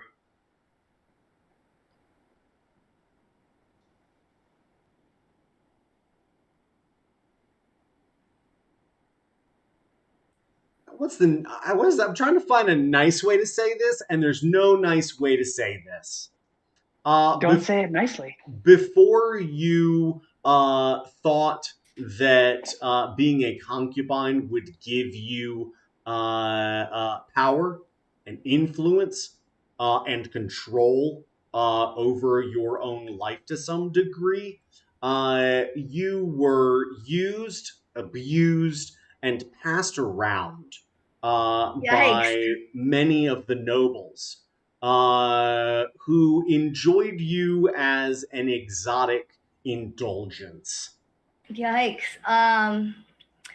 Well, I think that in looking at it, then some of those physical symptoms of my rage would start bubbling up again. So as I'm standing next to Noller, if he happens to look over at me at all, he can see that my fangs are like growing and sharpening, and my eyes are starting to flare up. They don't like necessarily change color per se. They're still quite silver, but they're like a flaming silver, and like veins are starting to bulge in my head, as I look out on this town and just like still very like blankly staring at the town.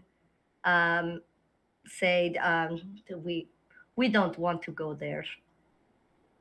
Roll me a history check, Svetlana.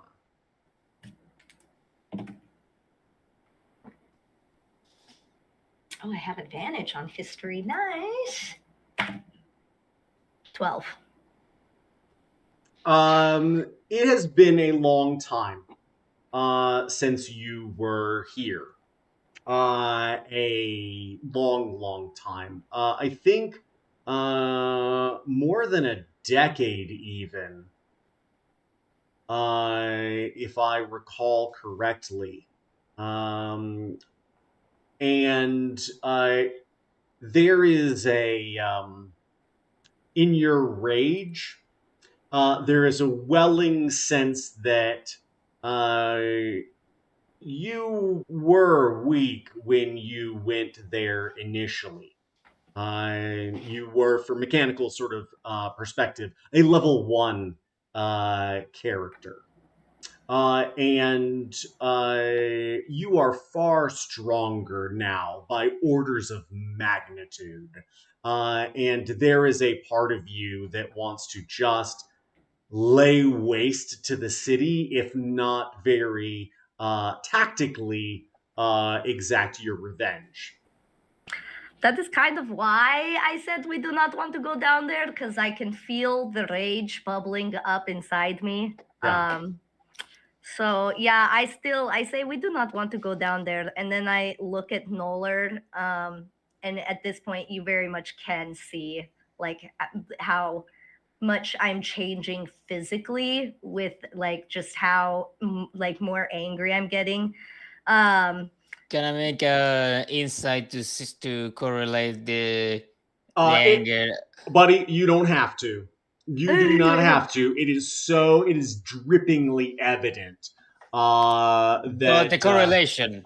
oh yeah, no. I mean, it's very clear. She is gazing violently towards this town, and saying we don't want to go there. So Svetlana has obviously had some very bad experiences and memories here, to the point that it is manifesting physically. If you want to inquire as to the extent, I think that's more interesting, because Noller's going to get that. Full stop. Although I will say that if you think we must go down there, you should probably be prepared for death. Not our death, mind you, but the death of everyone else. And as she's saying this, like her mouth is kind of like starting to froth a little bit. An entire town worth of the dead. I say with an eyebrow raised. Noller says, sorry. Look, all I'm saying is that if we go down there, there will be trouble. There will be a lot of trouble, and I don't think that I could really help myself with it. Do you remember the moment not too long ago when I lost my temper a little bit about the necklace, and just bad things began to happen? let me guess, it's gonna be either the same or worse. That is what I am feeling right now in the depths of my soulless core. I am feeling that a similar sort of event will take place if we happen upon that town and I happen to see any faces that I might recognize. Fair enough. Zero. Yes. Do you, if you have something, I would invite you to begin. Yes, I was. And then I have something for you. Svetlana, as our guide here, I know that we are reduced in number. I still believe in our duty and our task at hand. If you say we should not go there, we should not go there. But if we do go there and you find yourself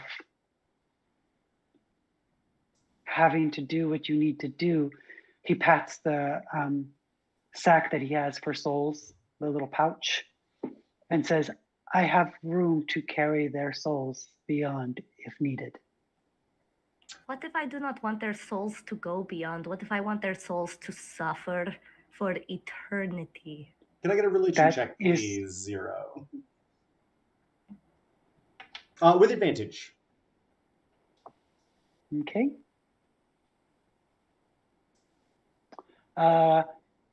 Either an 18 or a 19. Right. Please continue, and I'll add flavor if it's not spicy enough. I just need, my purpose is to ferry to where they belong. It is not my purpose to bless, reincarnate, or damage Well, I can or promise destroy. you that they belong in the fiery But that pit is- of pain for all That is of where eternity. they go when they. That is where they go if that is their path. Svetlana, can I get a Constitution saving throw, please? Sure thing, buddy.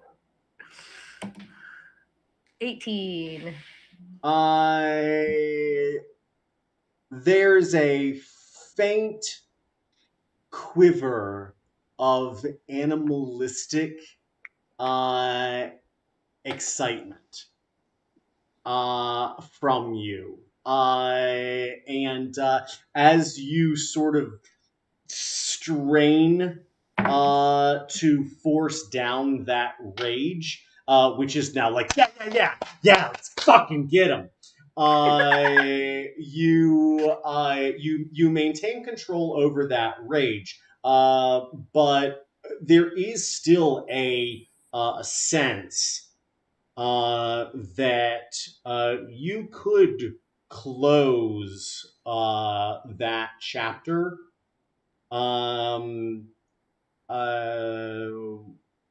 without necessarily having to kill everyone in the town. Probably not the children. I wouldn't probably kill the children.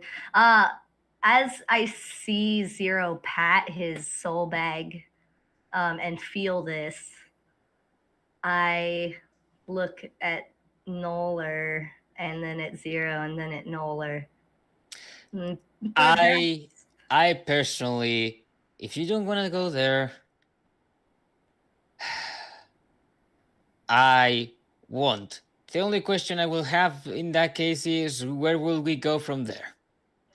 I think that as you ask that question, we sort of see all three of you look back over the aft of the ship at the now blowing dust from the citadel of Gardesi.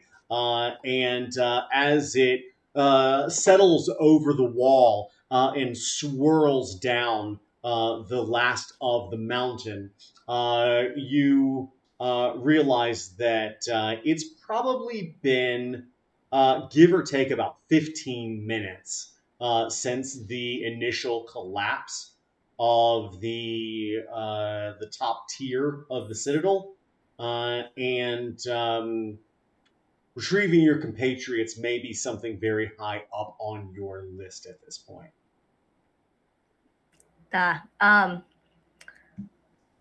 I was gonna say, so for the excitement of the potential of killing all these people, but then seeing that Svetlana is going to raise the question, we don't think that they could have fled and gone to that town, right?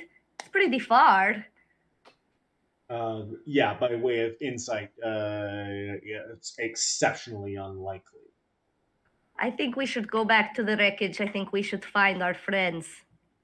Leave this. That is an idea I can get behind. If that is our friend of Stone is gone for good. I believe that he'll be gone as long as I maintain my concentration. And how long is that for? Oh, about a minute. It's been far more than a minute. If I get a vote, I would choose that we continue on our task, as that is important. On the benefit of continuing to our task, I will ask which will be the best direction for to do that, Svetlana, because we got. Oh shit! We didn't even get much of the treasure, did we? No.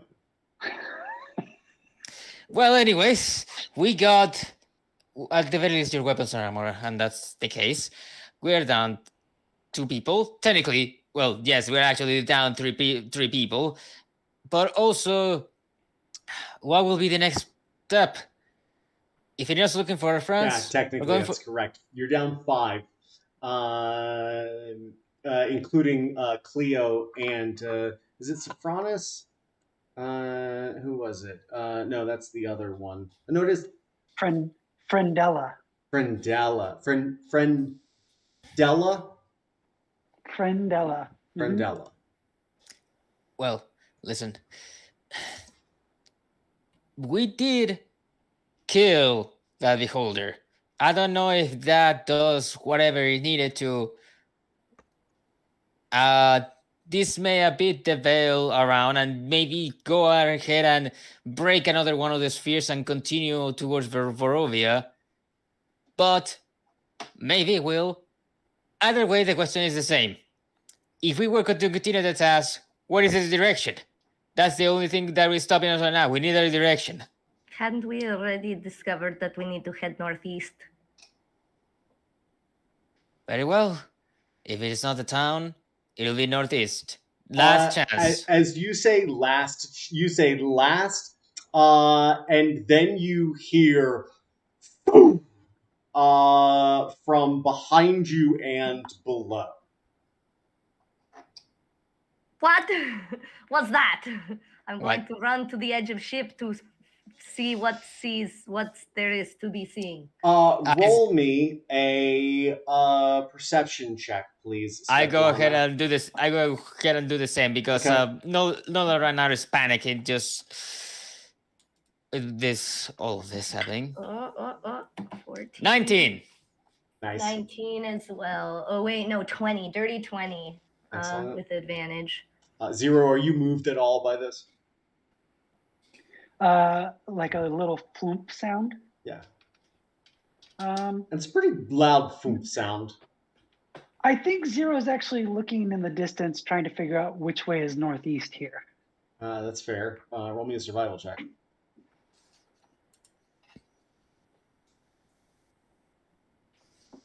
$18. Yeah, you're like, you can't really see the sun, but you're like, the citadel sort of sits nestled in that. Like if we went in that, okay, and you start to orient yourself. It is not by the sun. I want to be very clear.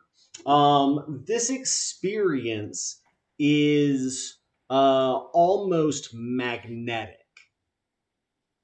In the same way that the electromagnetic field of the world sort of emanates from the poles and then radiates out, so too does the firmament. And that energy, which is sort of drawn from here and other places and focused and then emanated, you almost align yourself with the weave of divine energy. And we almost see these tendriling longitudinal lines flowing through the sky as we see you looking up and orienting yourself. As the two of you look over the aft of the ship, you see a man with a hand drum of leather, and he has a somewhat hooked looking drumstick. It goes out back and then towards the drum head. And he extends his arms out and bang bang smacks this drum again. And as he does, you see a cloud of dust go buffeting away from him in every direction, and a line of rocks before him begin to crumble. And you see him reach down and start pulling away rubble Wait, as the dust settles. where is he? Is in the by the cave or what? He Is is this down, way, way down. is this the wait? This is the man that we met in the cave, the captain guy? No, No, different guy. no, he's sort of a portly gentleman, with grayish white hair, and a medium length gray and white beard. And Does Svetlana recognize him at all? yeah, she sure does. Fuck. It's your boy. It's your boy, Juan. Okay. And he has clearly just cast Shatter, and ruined a number of these boulders before him, and is obviously beginning some sort of rescue mission. And you see him sling this drum to the side and start shoveling rocks with his hands. And then he looks forward, and he pulls out that drum again, and he goes bam bam, and you boom. Is that who I think it is? As Noller asks that, I think that Svetlana is just gonna swan dive off the ship towards Juan with her wings extending, like almost as she gets to the bottom, and is just going to try to swoop him up, like Okay. just no warning, just goes down and fucking grabs him and starts flying back towards the ship. He does not see you. He does not see you. We see, looking up from behind him, this slope of ruined stones and mortar still crumbling and settling. And we see those wings come out like razor blades from you. And at the last moment, roll me an athletics check with advantage, please. 9, 11. As you grab a hold of him, he's a little denser than you expected him to be, and he, as you sort of like grab around the middle of him, you get a good hold and expect to sort of come off the ground with him, and instead we see him let go of this drum, and then reflexively reach down to try and like grab around your body. And he sort of gets one hand under one wing, and then the other hand over your shoulder and into your corset. And he turns to try and throw you off. And as he realizes he's got a breast in his hand, he shrieks and looks down, and we see your raven hair falling down. And as the two of you sort of go spinning over these rocks, you bump into one of these columns, and he reaches under your arms and scoops you back up, bringing you much higher than he is. And he looks up and he goes, "Oh my god!" And then he looks at his hand and he goes, "Oh my god!" And then Wait, are we starts to. still in the air? No, you're on the ground now, and you just sort of went Okay. slamming Okay. into this column of stone. Oh wow! I imagine that going much smoother. I'm gonna be like brushing the dust off myself, and like slowly brushing off my tits, just like staring at him devilishly. Yeah. You see, his lips start to tremble, as he is doing everything in his power to keep his eyes transfixed on yours. Well, darling, I was coming to rescue you. You want to pick up your drum now? We have a ship up there. Wait. And he takes a step backward and looks up, and we can see up this. I mean, like it's literally a 4,000-foot rise from the section of the citadel where you guys were up to the cave where you came out, and it is all of it ruined. The only thing that still seems to stand, as the two of you look down from the ship, is the actually the wall itself. Seems to be the only part that isn't entirely ruined. Chunks of it have been knocked away or clattered into, but it still stands resolute. And we see now from Jawan's perspective, looking upwards, Svetlana in it's like taking up the whole side of this frame, and the two of you so distant, there's just a shimmering black speck in the sky. What are you trying to save us? He looks down at the drum and drumstick, and then back up at you, and he looks distressed. And he takes 3 steps forward, and he says, "I think I still am." And he bangs on this drum again, and you see this line of stones begin to crumble. And he slings the drum and drumstick to the side, and starts just continues. Does it seem like he's compelled to do this, or like? Yeah, roll me an Arcana or Insight check, please. Okay, I'm doing Arcana with advantage. That first one was 21, and the second one is 8. So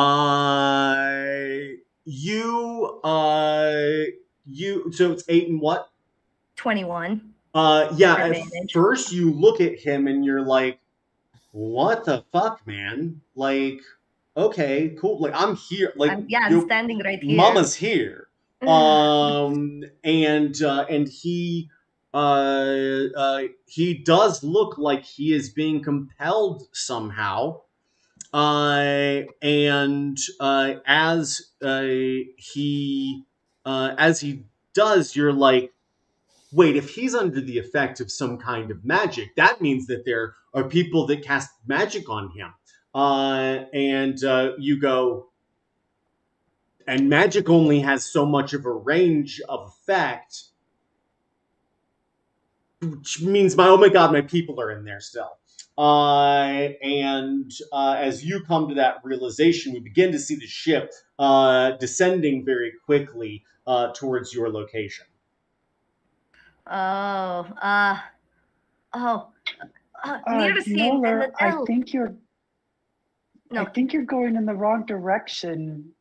Northeast is that way. Where's Svetlana? Well, northeast is that way. Yes, but we gotta pick up Svetlana first. Why Hey, did she guys. leave? Okay, guys, Be- I have Joanne. I have Joanne. He's because of that.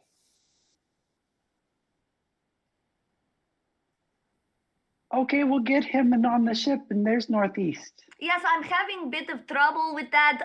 It seems that it is very possible that Niacin might have is making him dig them out.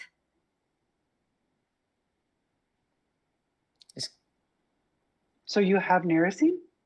No, Two? no, I don't. I'm assuming it's Niacin because I just assumed she would be one with that power. But he is right now very deep in spell, trying to dig someone out.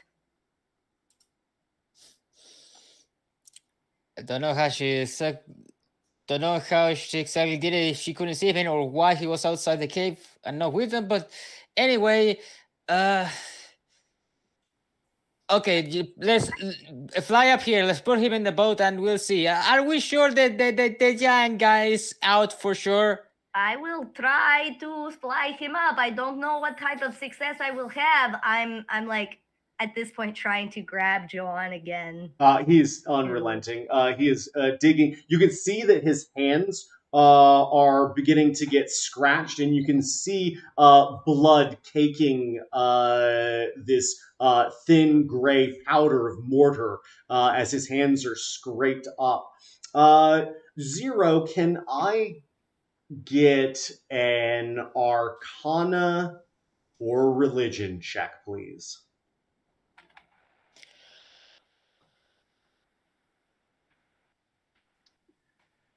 Oh, I rolled a 2, so that's a 3 on religion. As you look at Juwan, something's off about him.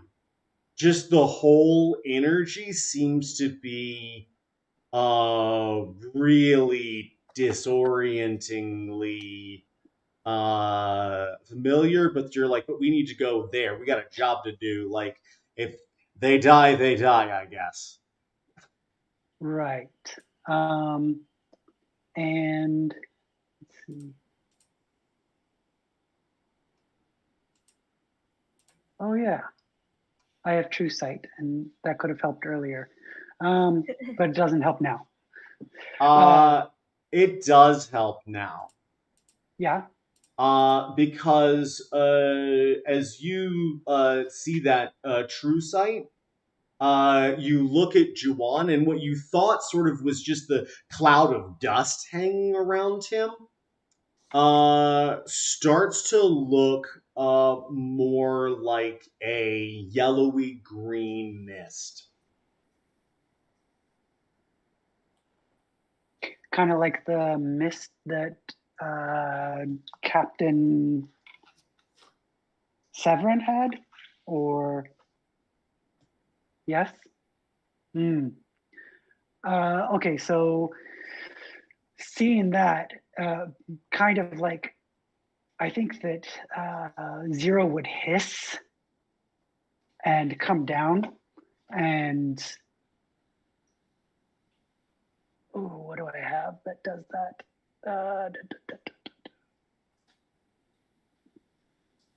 Is this one? I can't remember if I also have true sight. I thought I did though.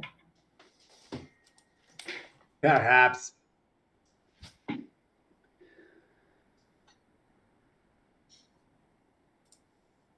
Would this be like a charm, or is this something else? What are you thinking? Because if it's a charm, I would go ahead and use a stronger ability than I need to try to break it, because I don't have it. Roll me an Arcana check. Okay. What is this? Sorry for interrupt, but what is the ship about now? You are about 60 feet, maybe 80 feet up the mountain from this crumbled plaza. that Juwan is desperately destroying rocks and clambering through. Mm-hmm. And that'll be 17. Yeah, he's definitely charmed. Definitely charmed. Definitely Okay. charmed. Flying down, we're going to use the channel divinity for Twilight Sanctuary, which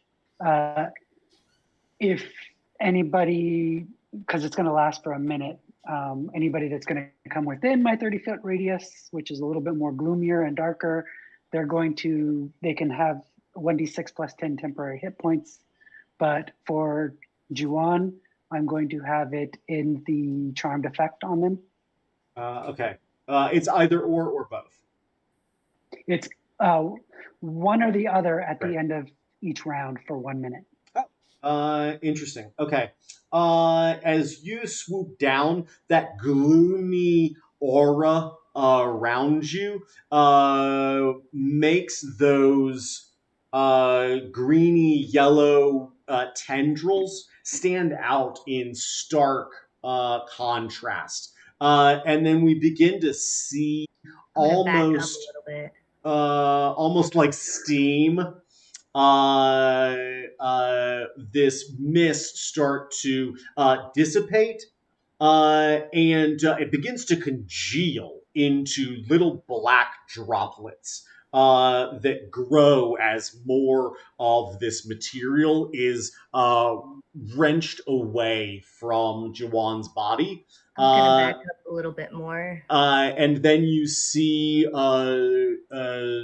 as the last of this is just sort of drawn up and off of his body, we see this single globule of whatever magical essence this is just invert into what looks like a cosmic expanse and then collapse again.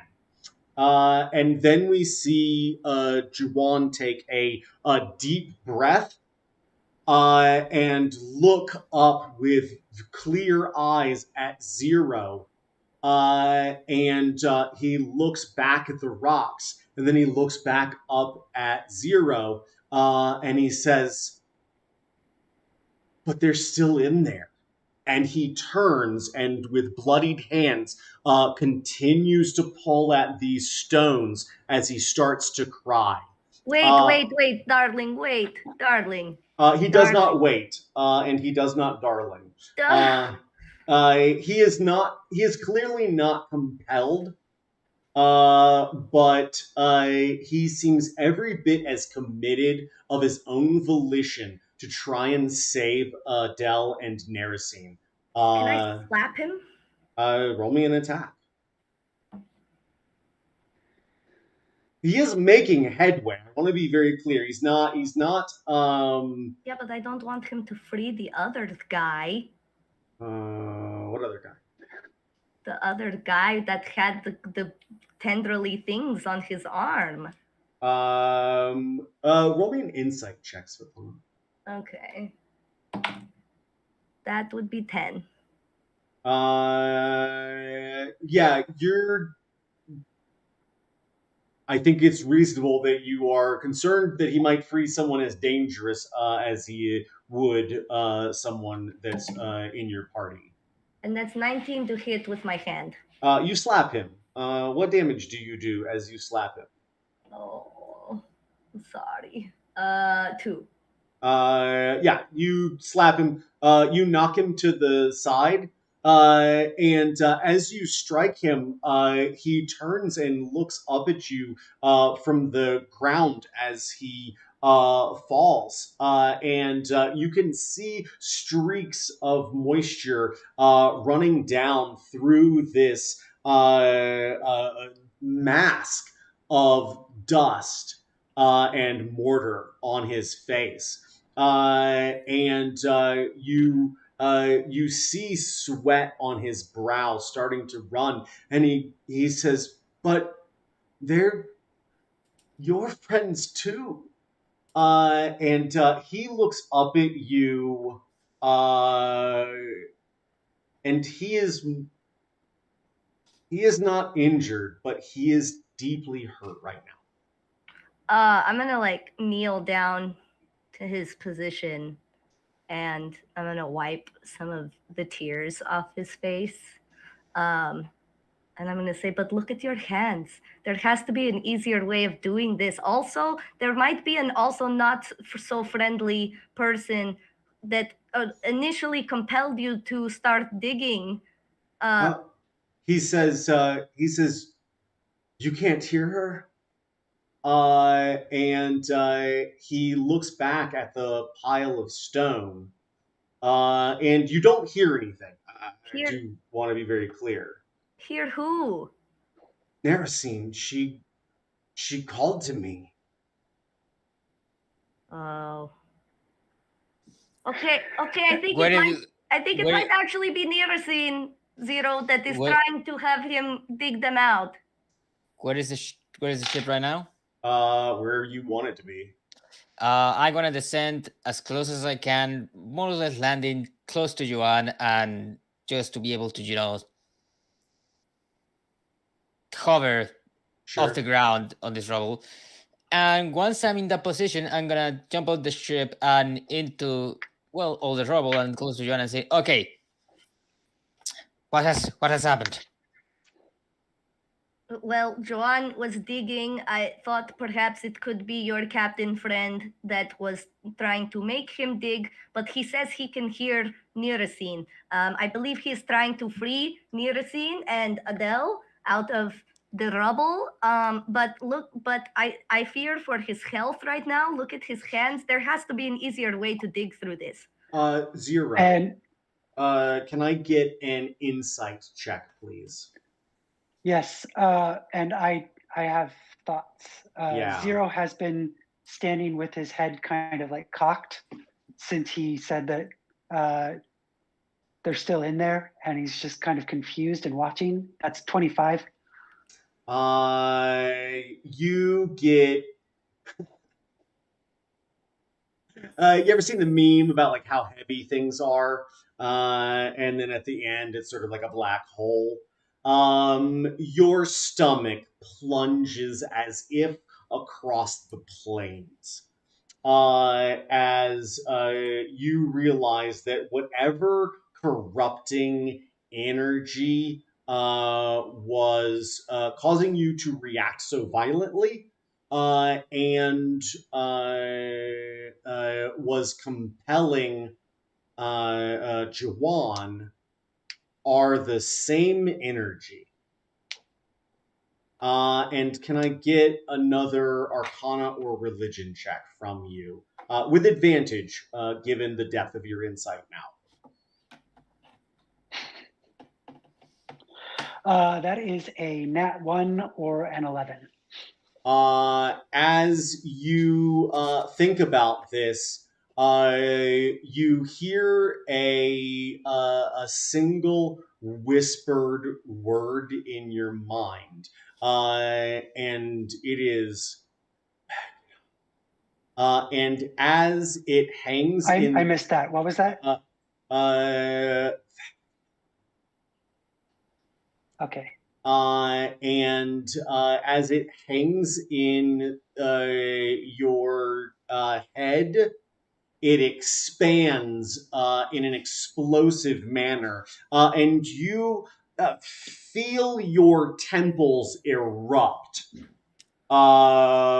with a disorienting and body shaking alarm of threat. And similarly, like a slingshot, you are launched back into a sense of determined and demanded violence. And what do you do? So as a immediate action, it's calling the scythe to the hand again. Okay. Zero. As a with also that hiss again. with the thoughts of where Zero's mind was going during this moment, just before the whisper happened, was, well, if they are buried down there, Friendella would be there, and that its bonus action is calling Friendella instantly to come to my side Nice. with the mental command Done. to help fight. And it is with rage, he is turning and saying, "Where are you? Where? Come out here now!" How Zero. about that What's happening? that 60-foot range? What do you get when you feel that range kick in? It is knowing where undead, fiend, or celestials are. Yeah. As you sort of pop into that darkened vision, you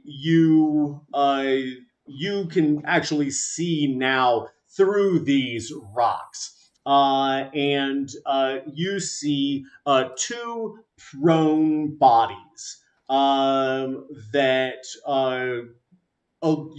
pop up as undead. But you also see a like a again like a lit match flickering on the far side of a dark room. You see a single green flame wreathed in thin yellowy wisps of what looked like smoke. Okay.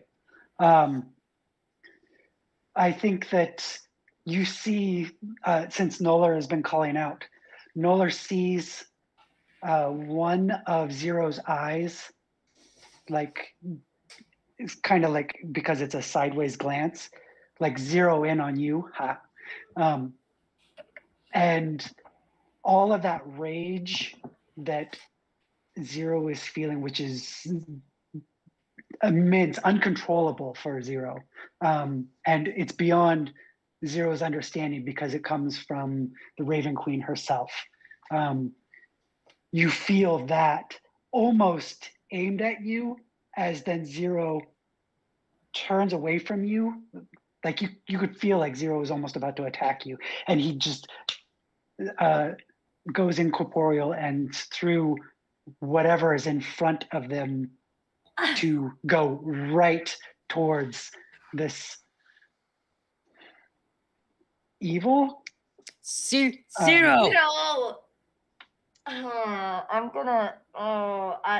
So initially when Zero went all like semi-ragey on us, I took a very defensive stance in front of Juan because I thought maybe he was gonna attack him. So as soon as that happened, I like turned away from Juan and was just immediately like, like ready to protect him. And then as I see Zero going through the ground, I call out at the same time as Noller, Zero, what is he doing? And then I look back at Joan and say, look, darling, there have been a couple of new developments. Yes, it is very probable and possible that Nirasin and Adele are down there. Yes, they are also our friends. Yes, we do want to save them. However, there's also a guy with a big scary arm, and Zero really does not like this guy, and I think that is why he just went into the ground. But it's okay. Shh, it's okay, darling. Shh. And I'm gonna wipe some more tears from his face. Don't you fret. We're going to figure this out. We're going to figure this out, right, Nollard? Right. Okay, so what is the spot that Zero has gone through? Through the rubble? Yeah, he's gone through the rubble now. And being unencumbered of a physical form, they move almost horizontally into this space, and the rubble sort of rises up pretty considerably here once you get into it. But can I ask a question? Sure, sure, sure. The rubble. It doesn't look like it is just a blocking pile of rubble, or there's more piles and piles and piles beyond it. Yeah, so there's sort of as you look down, pretty much beneath the ship, there's just a single pile of ruined, squared off stones. They were used in the construction of the ceiling of this floor and the floor of the level above it. As you look a little deeper in, you can see that the structures above had collapsed as well. So you've got all the rock from this level, plus all the rock from multiple stories sort of cascading down. And it sort of continues tier by tier all the way up another 60 to 80 feet vertically, and probably as many, if not more, horizontally. So the rock beyond here it just goes up and up the mountain. It is dense. Even where Juwan was breaking up the rocks and it was starting to crumble, other rocks were just sort of tumbling down into that space, which he was then trying to clear. Okay, I'm trying to think of a solution here. Give me a second. Let me check in with Sveti here. Sveti, as you lean down and comfort Jawan, he reaches up and puts his hand aside your face. And roll me a wisdom saving throw, please. 19. You at first begin to wince away from this touch. You're expecting some sort of traumatic flash. And instead, you feel the warmth of someone's skin against you in a way that is not violent for the first time in a long time. And Juwan looks up at you and begins to smile just a bit. Noller, what do you got on deck there, bud? Because I'm about to walk us out. Okay, I have one thing that is we still use open spell books, right? Correct. In this game, I got another game where we're not doing that. Well, even if we weren't, I will be willing to sacrifice spell slots and sorcery points or whatever just to try and do this. Sure. Okay. What I'm gonna do is I'm gonna use erupting earth. And you said this thing was just crumbled stone on top of another. So what I'm gonna do? Yeah. Erupting earth, what it does? Choose a point you can see on the ground within range. A fountain of turned earth and stone erupts in a 20-foot cube centered on that point. Right. Each creature in that area must make a dexterity saving throw, blah, blah, blah, creature damage. Right. Additionally, the ground becomes difficult terrain. But what I'm going to do with this, I'm going to erupt earth upwards, and I'm going to try to make a pillar that is going to hold up, at the very least, a big chunk of this rubble, and I use it to go through the rubble towards the direction the zero went. Can I offer this to you? Because I think this is very much in the spirit of the spell and ties in nicely to how we're going to walk out of this. As you channel that energy outward and raise your fists, we see an, as explained, eruption of stone. and that 20-foot cube just clears as if a detonation has gone off. And we see a cloud of dust kicked up and wash over Svetlana and Jawan as they peer at one another. And as that dust begins to settle, the first thing we see is the crescent of a scythe hanging in that thin dust. And as we follow the ebony wood, or is it bone, the handle of your scythe? The handle is bone. We follow the striations of that bone down to your grasp. And as we peer up over your shoulder between that scythe and you, we look down and we see the body of Narasine covered in blood and bruises. And as you look down, you see that silk scarf they wear around their eyes has been pulled down across their face, also saturated with blood. And we see a necrotized eye glowing in faint yellowy green inside of an eye socket that seems itself to be beginning to degrade. And as you look down into that eye, there's a flash. And while your characters do not see it, we do. It is what may have once been a man sitting on a throne of sandy yellow stone, which rises high up behind him.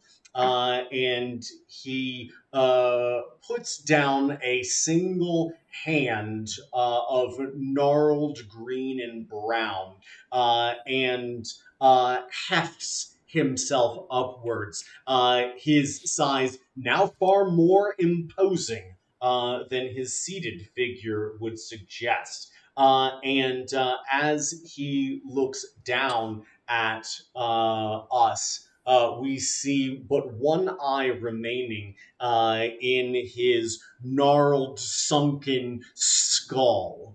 And we see his lips curl upward as sharpened teeth in dark black begin to protrude. And that is where I'll leave you tonight. Oh boy. Captain's back, that armor's back, and now we also go more tie-ins. This is gonna be fun when all the other people return. Yeah. Oh, what a sweet, tender moment we had there. Yeah, enjoy them. They are brief and far between. It was a joy and a pleasure to see the three of you today. I'm very glad we could all get together and do this session. I hope that it worked out to your liking. I certainly enjoyed it. Even if I got my ass kicked in. I just stabbed with big, wide, short sword blades. It's fine. It's fine. You're still bleeding. So unfortunately, I must bid you adieu and au revoir, and remind you, as always, to be good, to take care of yourselves, and if you can't be good, don't get caught. And if you do get caught, don't say shit. Good night, everybody. Mwah, mwah, mwah, mwah. Love Good night. y'all. Goodbye. Bye.